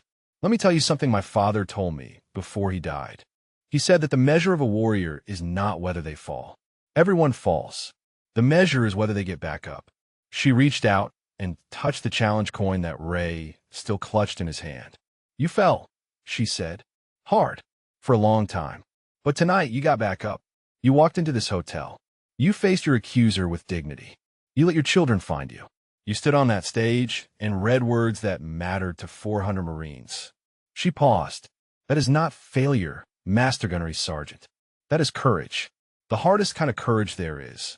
Ray stared at her, at this woman who had dedicated her life to helping broken warriors find their way back, at this daughter of a man who had served alongside him decades ago. "I do not know how to do this," he admitted. "I do not know how to stop running, how to stop hiding, how to be a father again, how to be anything other than what I have been for the past 4 years." Maria smiled gently. "Nobody does it first. That is why we do it together." She pressed something into his hand. Another card. This one had an address and a date written on the back. "Group meets every Tuesday and Thursday," she said. 7 o'clock. No pressure. No judgment. Just veterans helping veterans. She paused. "Your seat will be waiting whenever you are ready to fill it." Ray looked at the card, then at Maria, then at his children, who stood nearby with hope blazing in their eyes. Catherine stepped forward. "Dad," she said softly, "you do not have to figure everything out tonight. You just have to come home with us. That is all. Just come home." The word hit Ray like a punch to the chest. Home. He had not had a home in 4 years. He had not had a place where he belonged, where he was wanted, where his presence was not a burden. And here was his daughter offering him exactly that. Michael spoke up. "We have Mom's room set up for you. We never changed it. Her things are still there. Her books, her pictures." He paused, his voice thickening. "We always hoped you would come back someday. We wanted it to feel like home when you did." Ray closed his eyes. He saw Eleanor's face again. Her smile, her tears, her absolute unwavering belief that he was worth loving even when he could not believe it himself. What would she want him to do? The answer was so clear it almost made him laugh. She would want him to stop being stubborn. She would want him to accept the love being offered. She would want him to go home with his children and eat soup and start the long, slow process of remembering how to live. "Okay," Ray said. His voice came out hoarse, barely audible. "Okay, I will come home." Catherine's face broke into a smile that was pure Eleanor. Michael let out a breath he seemed to have been holding for 4 years. And somewhere in the back of the ballroom, Admiral Garrett watched the family reunite and felt the 34-year-old debt he owed finally begin to settle. He had been saved once, in a burning city called Al-Khafji. Now, perhaps he had helped save someone in return. The universe, it seemed, had a way of balancing its books. The ballroom had begun to empty slowly, guests filtering out into the November night with handshakes and embraces and promises to meet again. But a small group remained near the stage, unwilling to let the moment end. Admiral Garrett, Colonel Fairbank, Maria Santos, Staff Sergeant Okonkwo, Patricia Whitmore, who had not spoken to her husband since kneeling before Ray in the lobby. And in the center of them all, Raymond Calloway stood with his children, still trying to comprehend that this night was real. Catherine had not released his arm since the stage. Her grip was fierce, as if she feared he might dissolve into smoke if she let go. Michael stood close on his other side, a protective presence that reminded Ray painfully of how their roles had reversed. Once he had been the one protecting them. Now they were protecting him. Master Gunnery Sergeant. Ray turned. Captain Brent Whitmore stood a few feet away. His dress blues, so immaculate earlier in the evening, now seemed rumpled somehow, diminished. His face was pale, his eyes red-rimmed with what might have been tears, or might have been the beginning of a breakdown he was desperately trying to contain. The lobby fell silent. Everyone watched. Whitmore took a step forward. His hands were shaking visibly at his sides. "I need to say something," he said. His voice cracked on the words. "I need you to hear it." Ray regarded him steadily. The anger he might have felt hours ago had faded into something else. Something closer to exhaustion. He had carried so much weight for so long. He did not have room for hatred. "Go ahead, Captain," Ray said quietly. Whitmore's composure crumbled. His shoulders sagged. His head dropped. "I was wrong," he said. "Not just tonight. My whole career. Everything I thought I understood about service, about honor, about what it means to be a Marine." He looked up, and there were tears streaming down his face. "I judged you on your appearance. I humiliated you in public because you did not fit my image of what a hero should look like. I accused you of stolen valor when you have more valor in your smallest finger than I have in my entire body." The captain's voice broke completely. "I have never seen combat. I have never bled for my country. I have spent my entire career behind desks, organizing events, worrying about protocol and appearances and things that do not matter at all when measured against what you have done." He fell to his knees, echoing the Admiral's gesture from earlier, but this time there was no nobility in it. "Only shame. I am sorry. I am so sorry. I do not expect you to forgive me.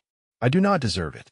But I need you to know that I will spend the rest of my life trying to become worthy of the uniform I have been wearing." The ballroom was absolutely silent. Ray looked down at the kneeling captain, at this man who had tried to throw him out like garbage, at this man whose wife had knelt in gratitude while her husband stood in contempt, at this man whose entire worldview had been shattered in the span of an evening. He thought about what Eleanor would say. He thought about what Vinny would say. He thought about all the young men he had trained over 24 years, the ones who made mistakes, the ones who learned from them, the ones who became better Marines because someone took the time to show them how. "Get up, Captain," Ray said. Whitmore looked up, his face a mask of misery and hope. Ray extended his hand. "A man is not defined by his worst moment," Ray said quietly. "He is defined by what he does after it." Whitmore stared at the offered hand like it was a lifeline thrown into dark water. He reached up slowly, almost disbelievingly, and clasped it. Ray pulled him to his feet. "You made a mistake tonight," Ray said. "A bad one. It cost you respect. It may cost you your career." He paused, his grip tightening on Whitmore's hand. "But that does not have to be the end of your story. It can be the beginning. The moment you decided to become the officer you should have been all along." Whitmore's tears flowed freely now. He made no attempt to hide them. "How?" he asked brokenly. "How do I even begin?" Ray released his hand and stepped back. "Start by listening," he said, "to the veterans around you, to the enlisted Marines under your command, to the people you have been looking past your whole career." He gestured at the group surrounding them. "These people have stories. They have wisdom. They have sacrifices you cannot imagine. Stop trying to manage them and start trying to learn from them." Patricia Whitmore had moved closer. She stood a few feet from her husband, her face unreadable. Ray turned to her. Your father saved my life in that jungle, Ray said. I carried him out, yes.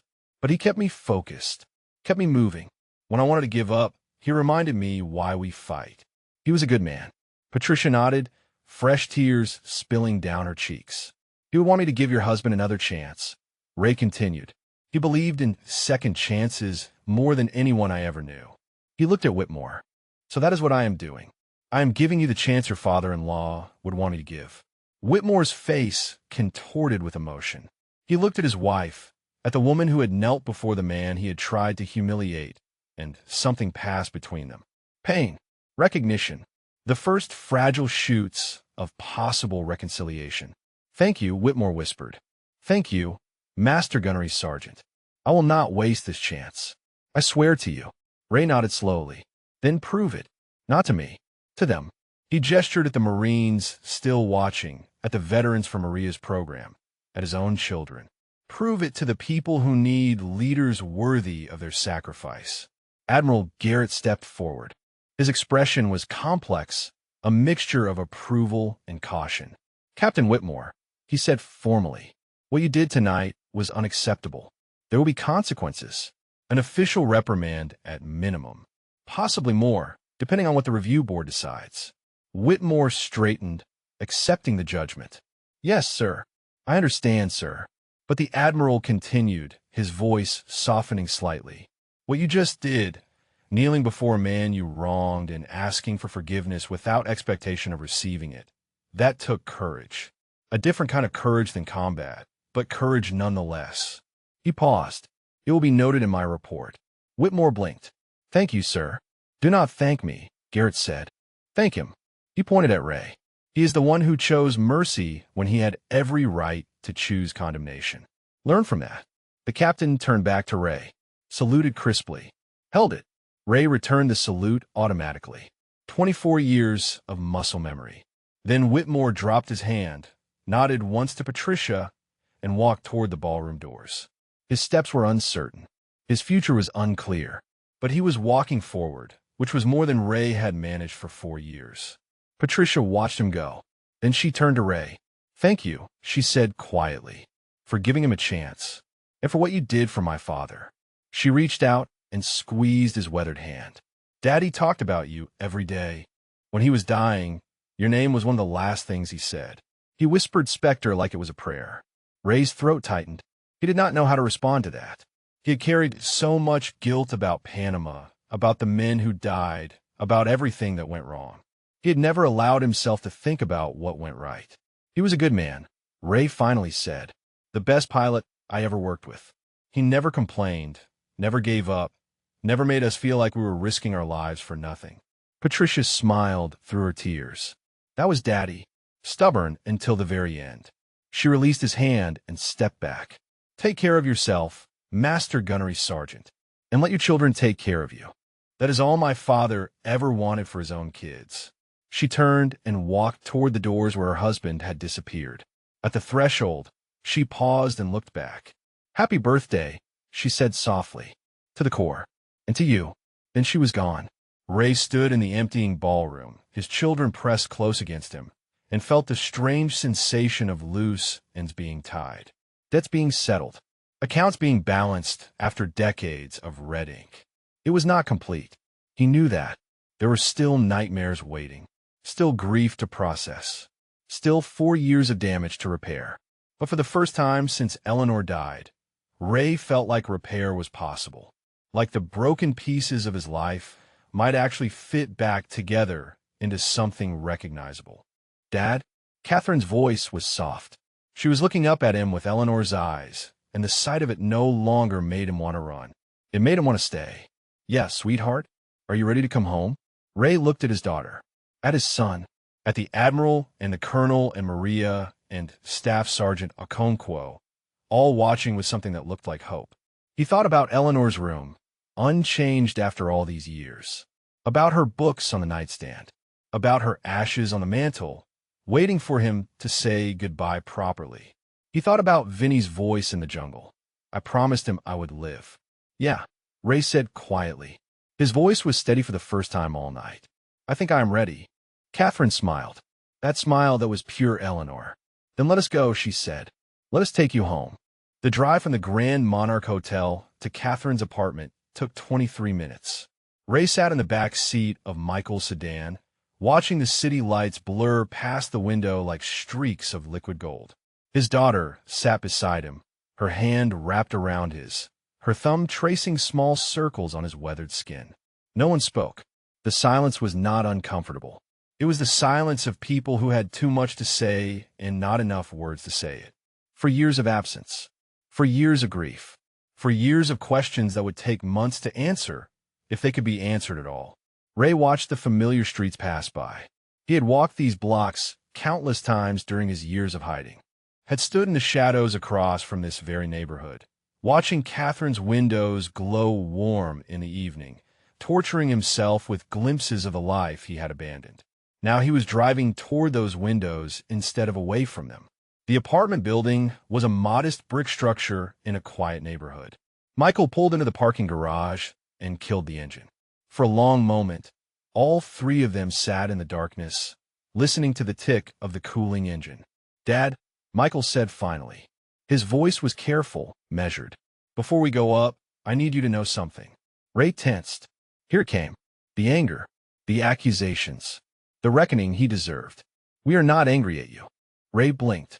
Of all the things he had expected to hear, that was not among them. Michael turned in his seat to face his father. His eyes were red-rimmed, but steady. "We were angry," Michael continued, "for a long time. When you first disappeared, I was so furious I could barely see straight. I wanted to find you just so I could shake you and demand to know how you could do this to us." Ray nodded slowly. "You had every right." But then the anger faded, Michael said, and what was left was just fear. Fear that you were dead. Fear that we would never see you again. Fear that we had lost both our parents in the span of 2 years. Catherine squeezed Ray's hand tighter. "When we finally accepted that you might be gone forever," Michael continued, "when we held that memorial service and buried an empty casket, something changed. We stopped being angry at you and started being angry at ourselves." "At yourselves?" Ray's voice cracked. "Why?" "Because we did not see it coming," Catherine whispered. "We knew you were struggling after Mom died. We knew you were pulling away. We should have fought harder to keep you close. We should have forced you to get help. Instead, we gave you space because we thought that was what you needed." Her voice broke. "We let you disappear, Dad. We let you walk away because we were too scared to hold on tight enough." Ray closed his eyes. The weight of their guilt pressed down on him like a physical force. They blamed themselves. His children, who had done nothing wrong, who had been dealing with their own grief while trying to support a father who was drowning. They had spent 4 years blaming themselves for his choices. "No," Ray said. His voice was hoarse but firm. "No, sweetheart. You did not get to carry that. What I did was my choice. My failure. You were grieving your mother. You were trying to survive. You were not responsible for saving me from myself." "But we should have tried harder," Michael said. Ray shook his head. "I did not want to be saved. I wanted to disappear. I wanted to stop being a burden on everyone I loved." He paused, his voice dropping to barely a whisper. "I thought I was giving you a gift by leaving. I thought I was setting you free." The car was silent again. Outside, a dog barked somewhere in the distance. A car door slammed. Life continued all around them, oblivious to the reckoning happening in this parking garage. "Dad," Catherine said softly. "Look at me." Ray opened his eyes and met his daughter's gaze. Eleanor's eyes, but something in them that was uniquely Catherine. A strength that had been forged in the fires of loss and abandonment and emerged harder than steel. "We never wanted to be set free from you," Catherine said. "We wanted you, broken, struggling, falling apart. We wanted you because you are our father, because we love you, because that is what family does." She reached up and touched his weathered face. "You spent 24 years protecting strangers," she continued. "You saved lives all over the world. You carried wounded men through jungles and held dying friends in your arms." She paused. "Now, let us carry you for a while. Let us be the ones who hold on and refuse to let go." Ray's composure shattered. The tears came again, harder this time, a flood of grief and relief, an overwhelming gratitude that poured out of him in great racking sobs. He had not cried like this since Eleanor's funeral. He had not allowed himself to feel anything this deeply since the day he walked away from everything he loved. Catherine pulled him into an embrace. Michael reached back and gripped his father's shoulder. And in that parking garage, in that ordinary sedan, the Calloway family began the slow, painful work of healing. They stayed that way for a long time, until Ray's sobs subsided into shudders, then into deep breaths, then into something approaching calm, until the windows fogged with their collective breath, and the world outside disappeared entirely. Finally, Michael spoke. Ready to go up? Ray wiped his face with the back of his hand. He felt hollowed out, empty, but it was not the emptiness of loss. It was the emptiness of a wound finally drained, ready at last to begin closing. Yeah, he said, I am ready. They climbed out of the car and walked to the elevator. Catherine pressed the button for the 4th floor. The ride-up was brief, the hallway beyond unremarkable. Beige carpets, white walls, numbered doors that looked identical to 100,000 other apartment doors in 100,000 other buildings. But when Catherine unlocked the door to apartment 412 and pushed it open, Ray's breath caught in his throat. The apartment was warm and welcoming, filled with soft light and comfortable furniture. But that was not what stopped him. It was the photographs. They covered every wall, every surface, frames of every size and shape, containing images that spanned decades. Ray and Eleanor on their wedding day. The children as babies, as toddlers, as teenagers. Family vacations and holiday gatherings and ordinary moments frozen in time. And in the center of it all, above the fireplace mantel, a portrait of Eleanor. She was laughing in the photograph, her head thrown back, her eyes crinkled with joy. It had been taken on their 30th anniversary, just 2 years before the diagnosis. Ray walked toward it as if drawn by gravity. His feet moved without conscious thought. He stopped before the mantel and stared up at his wife's face. Below the portrait, resting on the mantel itself, was a simple wooden box, the urn containing Eleanor's ashes. The children had kept her here, in the heart of their home, waiting for him. The soir, Ray whispered. His voice was barely audible. I'm sorry it took me so long to come home. Catherine appeared at his side. She slipped her arm through his. We talk to her sometimes, she said softly. Michael and I, we tell her about our days, about our lives, about how much we miss her. She paused. We told her you would come back. Even when we buried that empty casket, we told her you would find your way home eventually. Ray reached out and touched the wooden box. His fingers traced the grain, feeling the smooth surface that held what remained of the woman he had loved for 40 years. I wanted to scatter her ashes, he said. In Monterey, like she wanted. We know, Michael said. He had come to stand on Ray's other side. That is why we waited. She wanted you there when it happened. We knew she would want you there. Ray's hand trembled on the urn. I do not deserve this, he said. I do not deserve any of this. Your kindness, your forgiveness, your mother's ashes waiting for me, like I had any right to be part of saying goodbye. Catherine turned him gently until he faced her. Dad, she said firmly, stop telling us what you do not deserve. Let us decide what you deserve. Her voice softened. And what we have decided is that you deserve to come home. You deserve to be loved. You deserve to scatter Mom's ashes with your children by your side. She paused. You deserve to live, Dad. That is what Mom would want. That is what we want. That is what we have wanted for 4 years. Ray looked at his daughter, at his son, at the photograph of Eleanor smiling down at them all. He thought about Vinny dying in his arms in a Panama jungle, about the promise he had made, about all the years he had spent breaking it, and he thought about what it would mean to finally keep it. Okay, Ray said. His voice was raw but steady. Okay, I will try. Catherine smiled. That is all we are asking, Dad. Just try. She led him to a door at the end of the hallway, pushed it open to reveal a bedroom that made Ray's heart seize in his chest. Eleanor's room, unchanged, her books on a nightstand, her reading glasses folded beside them, her robe hanging on the back of the door. Even her scent lingered faintly, preserved by children who could not bear to let go. Michael appeared behind him. We cleaned it yesterday, he said quietly. Changed the sheets. But everything else is exactly how she left it. He paused. We thought you might want to sleep here tonight. With her things. With her memory. Ray stepped into the room. His fingers brushed the spine of the book on the nightstand. A dog-eared paperback Eleanor had been reading when the diagnosis came. She had never finished it. Thank you, Ray whispered, for keeping her alive like this. For giving me something to come home to. Catherine hugged him from behind. Welcome home, Dad, she said softly. Welcome home. Ray did not sleep that night.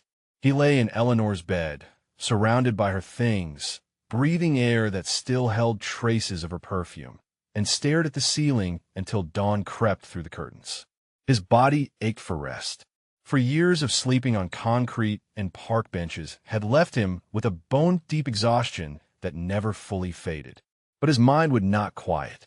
He kept seeing her face, kept hearing her voice, kept remembering the last morning they had together, when she had been too weak to get out of bed but still strong enough to smile at him.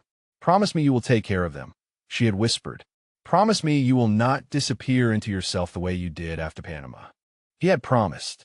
He had held her hand and sworn on everything he loved that he would be there for their children, that he would not let the darkness swallow him again. And then she had died, and he had broken that promise within 6 months. Ray turned his head and looked at the nightstand. Eleanor's reading glasses caught the first light of morning, glinting softly. Beside them lay the paperback she had never finished. A romance novel. She had always loved romance novels, had teased him that they were her escape for being married to a man who thought romance meant remembering their anniversary. He reached out and picked up the book, opened it to where her bookmark still rested. Page 243. She had been so close to the end. He started to read. The words blurred before his eyes, not because he was crying, though tears were close, but because he was seeing Eleanor in every sentence. Imagining her reading these pages in this bed, her glasses perched on her nose, her lips moving slightly the way they always did when she was absorbed in a story. He read until he finished the chapter she had stopped on. Then he closed the book and held it against his chest. I finished it for you, sweetheart, he whispered to the empty room. I know it is not much, but I finished it. A soft knock came at the door. Dad? Catherine's voice was gentle. Are you awake? Yeah, Ray said. His voice came out rougher than he intended. Come in. The door opened slowly. Catherine stood in the hallway wearing pajamas and a robe, her hair loose around her shoulders. She looked so much like Eleanor in that moment that Ray's breath caught. She saw the book in his hands. Her eyes softened. She never got to finish that one, Catherine said quietly. It bothered me for years, knowing she never found out how the story ended. She does now, Ray said. Catherine crossed the room and sat on the edge of the bed. She reached out and took her father's hand, just as she had done in the car, just as Eleanor used to do when the nightmares came. I made coffee, she said, and Michael is cooking breakfast. Nothing fancy, just eggs and toast. But he wanted to do something. Ray nodded slowly. The simple domesticity of it nearly undid him. Coffee and eggs and toast. A family making breakfast together on a Sunday morning. The kind of ordinary miracle he had denied himself for 4 years. I should shower first, Ray said. I must smell terrible. Catherine shook her head. Dad, you could smell like a dumpster fire and we would not care.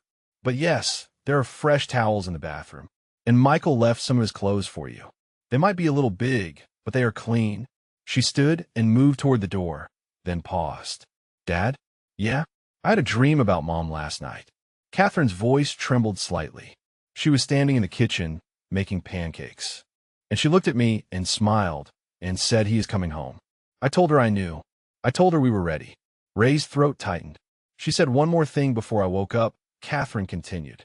She said tell him I'm proud of him. Tell him the hardest battle is the one he is fighting now. And tell him I will be waiting when it is over. Ray could not speak. He could only nod, his eyes burning with unshed tears. Catherine smiled gently. I do not know if it was really her, she said, or just my brain processing everything that happened last night. But it felt real, Dad. It felt like she was there. She slipped out of the room, closing the door softly behind her. Ray sat in the silence for a long moment. Then he rose slowly and walked to the window. He pulled back the curtain and looked out at the morning. The sun was rising over the city. Golden light spilled across rooftops and streets, chasing away the shadows of night. Cars moved through intersections. People walked dogs on sidewalks. The world was waking up, continuing on, oblivious to the fact that Raymond Calloway had finally come home. He thought about Eleanor's message. The hardest battle is the one he is fighting now. She was right. She was always right. The jungles of Panama had been terrifying. The streets of Al-Khafji had been a nightmare. The classified operations that still woke him in cold sweats had tested every limit of his courage and endurance. But this was harder. Letting himself be loved. Accepting help. Forgiving himself for the years he had wasted. Opening up to the possibility that he deserved happiness despite everything he had done wrong. That was the battle he faced now. And unlike combat, there was no clear enemy to fight.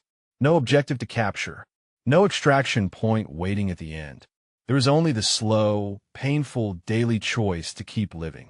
To keep trying. To keep showing up for the people who loved him.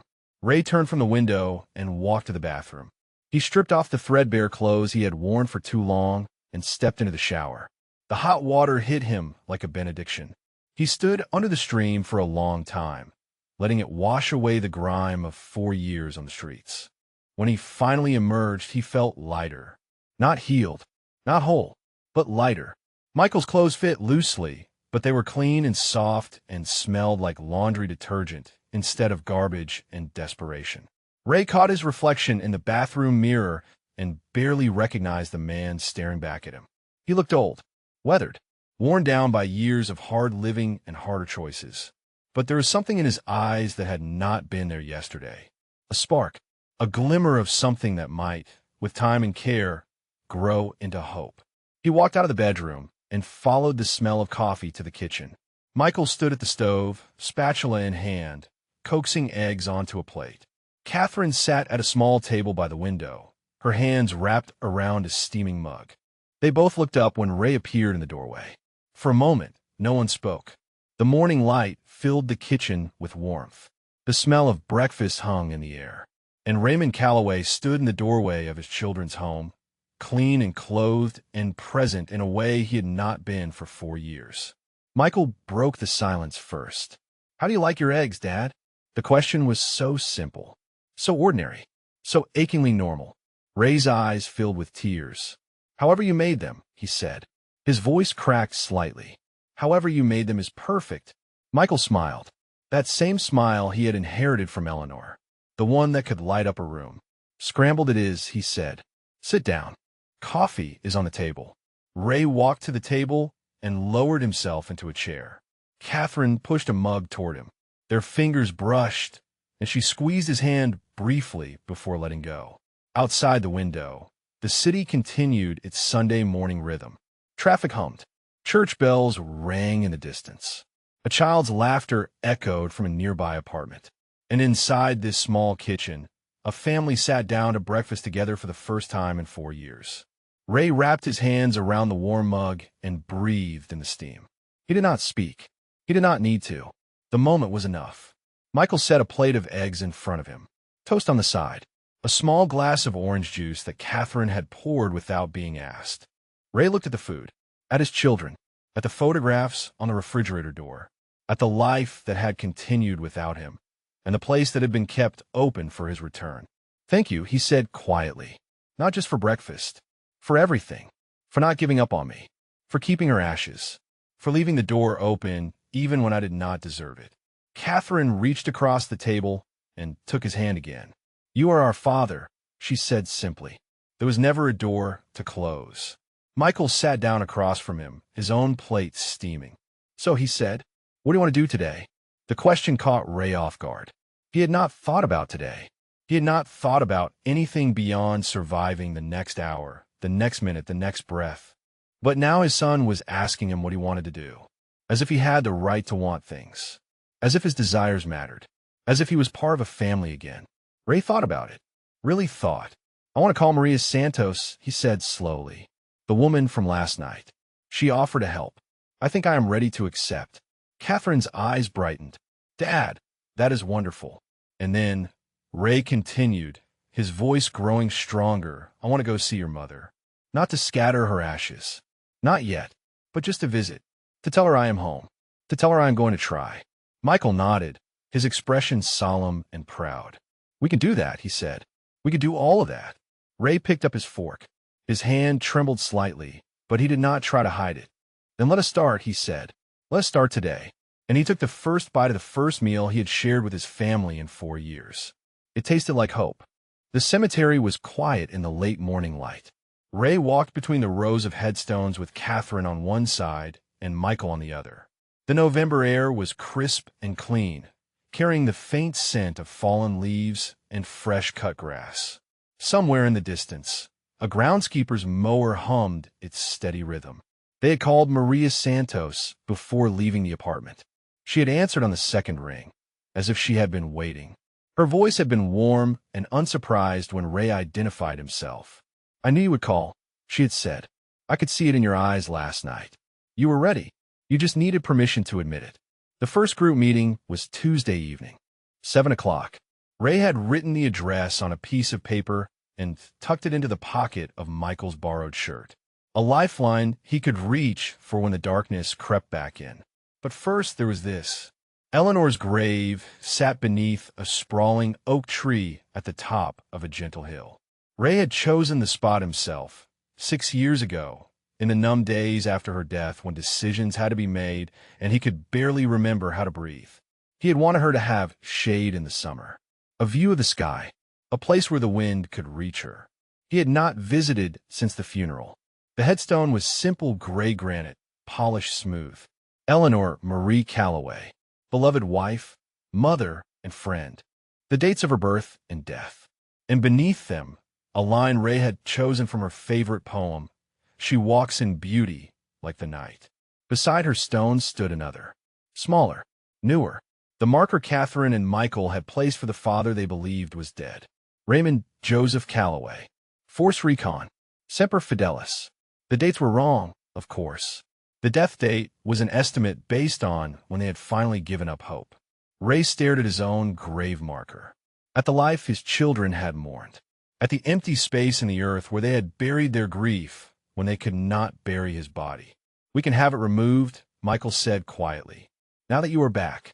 Ray shook his head slowly. Not yet. Let me earn my way back to the living first. He turned to Eleanor's stone and lowered himself carefully to his knees. The grass was damp and cold beneath him. His joints protested the movement. But he needed to be close to her, needed to speak to her from a position of humility. Whisperat. The wind stirred the branches of the oak tree overhead. Leaves rustled like whispered secrets. I know it has been a long time, Ray continued. I know I broke every promise I made to you. I know I failed you and the kids and myself. His voice cracked. I know I have no right to be here, asking for anything after everything I did wrong. Catherine moved closer and placed her hand on his shoulder. Michael stood just behind, a silent guardian. But I came back, Ray said. I do not know if that counts for anything. I do not know if you can forgive me. But I came back, Eleanor. I'm going to try to be the man you believed I could be. He paused, drawing a shaky breath. I'm going to try to keep the promise I made to Vinny. The one I made to you. I'm going to try to live. The wind gusted stronger, swirling fallen leaves around the headstone. For a moment, just a moment, Ray could have sworn he smelled her perfume. That soft floral scent she had worn for 40 years. The one that had lingered in their bedroom long after she was gone. He closed his eyes and let the memory wash over him. Their first date, when she had laughed at his terrible jokes, and he had known instantly that he would marry her. Their wedding day, when she had walked down the aisle, and he had forgotten how to breathe. The night Catherine was born, when Eleanor had held their daughter for the first time and looked at him with such fierce love that he had wept. All the years between, the deployments and the homecomings, the fights and the reconciliations, the quiet evenings on the porch and the desperate nights when he woke screaming and she held him until the tremor stopped. She had loved him through all of it. Every broken piece, every sharp edge, every shadow that lurked in the corners of his mind. And she had died believing he would be okay, believing he would take care of their children, believing he would find his way forward. He had failed her so completely. I met some people last night, Ray said, opening his eyes. Good people. Veterans like me. They have a program. A place where I can talk to people who understand. His hand moved unconsciously to touch the headstone. I'm going to go. I'm going to try to get better. Not just for me. For the kids. For you. He reached into his pocket and withdrew the challenge coin Admiral Garrett had given him. The one that had belonged to Garrett's father. The one that represented generations of service and sacrifice. A man gave me this, Ray said. A man whose life I saved 34 years ago. He said I deserved it. He looked at the coin, then back at the headstone. I do not know if that is true, but I'm going to try to become worthy of it. I'm going to try to become the man you always saw when you looked at me. Catherine knelt beside him. Her eyes were wet, but she was smiling. She saw who you really are, Dad, she said softly. She always did. The rest of us are just catching up. Ray looked at his daughter, at this woman who had grown up while he was gone, who had graduated and married and built a life without him, who had every right to hate him and instead had welcomed him home with open arms. How'd you turn out so good? He asked. After everything I put you through, how did you become this person? Catherine's smile widened. Mom, she said simply, she taught us that love is not something you earn. It is something you give, and that the people who need it most are usually the ones who deserve it least. Ray's throat tightened. That sounded exactly like Eleanor. The kind of quiet wisdom she had dispensed without fanfare, planting seeds that grew into forests. Michael crouched down on Ray's other side. Dad, he said, we need to tell you something. He glanced at Catherine, who nodded. We talked about it last night, after you went to bed, about what happens next. Ray tensed slightly. Here it came. The conditions. The expectations. The reasonable boundaries they would set to protect themselves from being hurt again. He would accept whatever they asked. He owed them that much and more. But Michael's next words were not what he expected. We want you to move in with us, Michael said. Permanently. Not as a guest. Not as someone we are taking care of. As family. As our father. Ray stared at him. The apartment has 3 bedrooms, Michael continued. Catherine and I each have one. The third has been empty since we moved in. He paused. We always said we were keeping it for guests. But really, we were keeping it for you. Just in case. Catherine took Ray's hand. We know you need time, she said. We know recovery is a process and there'll be hard days. We're not asking you to be perfect. We are not asking you to be the dad you were before Mom died. She squeezed his fingers. We are just asking you to stay. To let us be part of your healing. To let us help you the way you spent 24 years helping strangers. Ray looked from his daughter to his son. At these 2 people he had abandoned, who had grieved him as dead, who had every reason to keep their distance and protect their hearts. They were offering him a home. They were offering him a family. They were offering him everything he had thrown away, wrapped up in grace he did not deserve and love he had not earned. I do not know how to do this, Ray admitted. His voice was barely a whisper.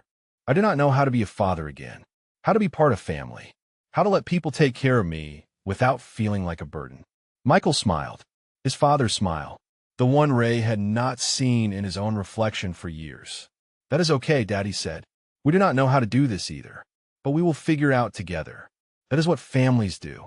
Ray looked at Eleanor's headstone, at the words carved into stone. She walks in beauty like the night. He could almost hear her voice, telling him to stop being stubborn, telling him to accept the gift being offered, telling him that the children they had raised together were giving him exactly what she would have wanted. A second chance. Okay, Ray said. The word came out broken, rough with emotion. Okay, I will stay. Catherine threw her arms around him. Michael joined a moment later, and there, kneeling on the damp grass beside Eleanor's grave, the Calloway family held each other and let the tears come. Above them, the oak tree swayed in the November wind. Leaves danced and spiraled down around them like confetti at a celebration. And Raymond Calloway, for the first time since his wife died, felt like he might actually survive. 1 year later, the Pacific Ocean stretched endless and gray beneath a November sky. Waves rolled onto the shore at Monterey Bay, their rhythm ancient and unchanging, their sound a whisper that had soothed human hearts for millennia. Raymond Calloway stood at the water's edge with his children beside him. In his hands, He held the wooden box that contained Eleanor's ashes. The same box that had waited on the mantel for 4 years. The same box he had touched that first night home, promising his wife he would find his way back to her. He had kept that promise. The year had not been easy. There had been dark days when the old voices returned, whispering that he was worthless, that he was a burden, that everyone would be better off if he disappeared again. There had been nights when the nightmares came screaming back, and he woke drenched in sweat, certain he was back in Panama, back in Al-Khafji, back in all the places where death had worn his friends' faces. But he had not run. When the darkness came, he called Maria Santos. He went to the Tuesday and Thursday meetings. He sat in circles with other broken warriors and spoke the words he had carried alone for decades. He listened to their stories and realized he was not the only one fighting this battle. He learned that survival was not betrayal, that healing was not weakness, that asking for help was its own form of courage. Admiral Garrett had visited 3 times over the year, once to check on Ray's progress, once to attend his first speaking engagement at a veterans outreach event, and once to pin a medal on his chest in a private ceremony at the Marine Corps base, finally acknowledging operations that had been classified for 30 years. Ray had wept during that ceremony, not for the medal, for the men who should have been there to receive their own, for Vinny and Morrison and Kowalski and Chun, for all the ghosts who walked beside him still. Captain Whitmore had written him a letter 6 months after that night at the ball, a long, rambling, painfully honest letter about the changes he was trying to make. He had resigned his commission and taken a job with a veterans advocacy group. He was learning to see people instead of appearances, learning to listen instead of judge, learning to become the man he should have been all along. Ray had written back a short note. For words, I am proud of you. Patricia Whitmore had visited twice. She brought photographs of her father, Lieutenant Commander William Chun, the pilot Ray had carried through the Panama jungle. She told stories Ray had never heard about the man who had survived because of his team's sacrifice. She cried. Ray cried. And somehow, in the sharing of grief, both of them found a measure of peace. Now Ray stood on this beach with Eleanor's ashes in his hands and his children at his side, ready to complete the journey he had started a year ago, ready to say goodbye. Catherine wore a simple blue dress that matched her mother's eyes. Michael wore a dark suit, his jaw set with the same determination Ray had seen in his own reflection when he was young. They had driven up the coast together, stopping at the places Eleanor had loved, telling stories, laughing and crying in equal measure. It had been the best day Ray could remember in years. Are you ready, Dad? Catherine asked softly.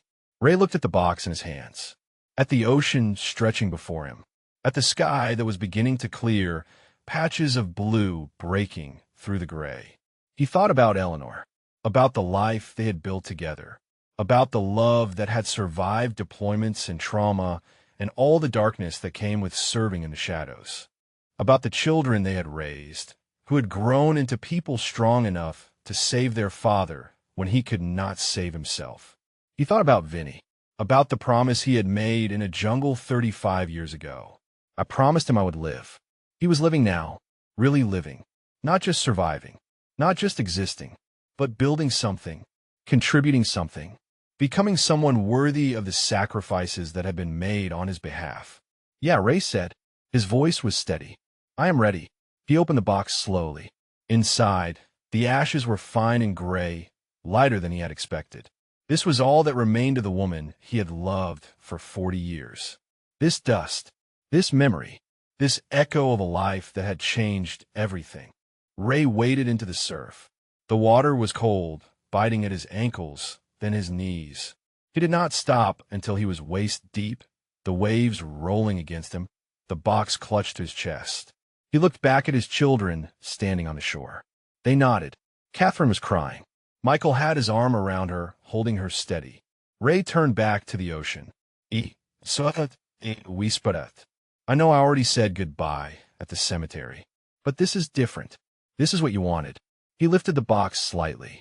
You wanted to be here, in the ocean, in the place where we spent our honeymoon, in a water that stretches all the way to the horizon. A wave rolled past him, gentle and patient. I kept my promise, Ray continued. Not the one I made when you were dying. I broke that one. But the one I made at your grave. The one I made to myself. The one I made to Vinny. He took a deep breath. I am living, Eleanor. Really living. I go to meetings twice a week. I talk to other veterans. I tell them my story, and they tell me theirs, and somehow, in the telling, we all get a little lighter. He paused. I started speaking at schools, telling kids about service and sacrifice and the cost of freedom. Maria says I have a gift for it. She says the students listen to me in a way they do not listen to other speakers. Ray smiled slightly. Can you believe that? Me, a public speaker. You always said I used words like they were rationed. But it turns out when you have something worth saying, the words come easier. He looked down at the ashes. The kids are good, he said. Catherine is pregnant. Can you believe it? You're going to be a grandmother. She wants to name the baby Eleanor if it is a girl. I told her you would have loved that. I told her you would have been the best grandmother in the world. His voice cracked. Michael got promoted. He is running the entire regional office now. He works too hard, just like I did. I keep telling him to slow down, to spend time with the people he loves, to not make the same mistakes I made. He laughed softly. He tells me to take my own advice. He is right. He is usually right, just like you were. Ray lifted the box higher. The wind was picking up, swirling around him, tugging at his clothes. I have to let you go now, he said. Not from my heart, never from my heart, but from my hands. I have to give you to the ocean the way you want it. I have to trust that wherever you are, you can feel how much I still love you. He tilted the box. The ashes poured out slowly, caught by the wind, scattered across the waves. They swirled and danced and drifted, carried by currents Ray could not see toward destinations he would never know. He watched until the last of them disappeared, until the box was empty, until Eleanor was everywhere and nowhere, part of the ocean and the sky and the wind that would carry her around the world. Goodbye, sweetheart, Ray whispered. Thank you for loving me. Thank you for believing in me. Thank you for giving me children strong enough to bring me home. He stood in the water for a long moment, the empty box pressed against his chest, the waves rolling past him like heartbeats. Then he turned and waded back to shore. Catherine met him at the water's edge. She wrapped her arms around him, not caring that he was soaked, not caring about anything except holding her father close. She's free now, Catherine said softly. And so are you. Ray held his daughter tight. Over her shoulder, he saw Michael standing with tears streaming down his face, waiting his turn to embrace the father they had almost lost forever. He thought about the journey that had brought him here, the darkness and the despair, the years lost to grief and guilt, the night at the Marine Corps ball when everything had changed. He thought about Admiral Garrett falling to his knees, about Patricia Whitmore thanking him for saving her father, about 400 Marines standing at attention to honor a homeless man in a threadbare jacket. He thought about Vinny's last words in that Panama jungle. Not your fault. Never your fault. He finally believed them. If this story moved you, if it reminded you that second chances are possible, that heroes walk among us in the most unexpected forms, please subscribe to our channel and share in the comments the quiet hero in your life who deserves recognition. Sometimes the greatest warriors are not the ones still in uniform. They're the ones who keep fighting long after the battles end. They're the ones who find their way home. Thank you for watching. Ray released his daughter and pulled his son into the embrace. The three of them stood on that beach, holding each other as the sun broke through the clouds and painted the ocean gold. Behind them, the waves continued their eternal rhythm, carrying Eleanor's ashes toward the horizon, carrying away the weight of 4 wasted years, carrying them all forward into whatever came next. That night, Ray sat in Catherine's living room with his children beside him. Michael had built a fire in the small fireplace. Catherine had made soup, the way Eleanor used to, filling the apartment with warmth and the smell of home. Ray held a cup of tea in his weathered hands and watched the flames dance.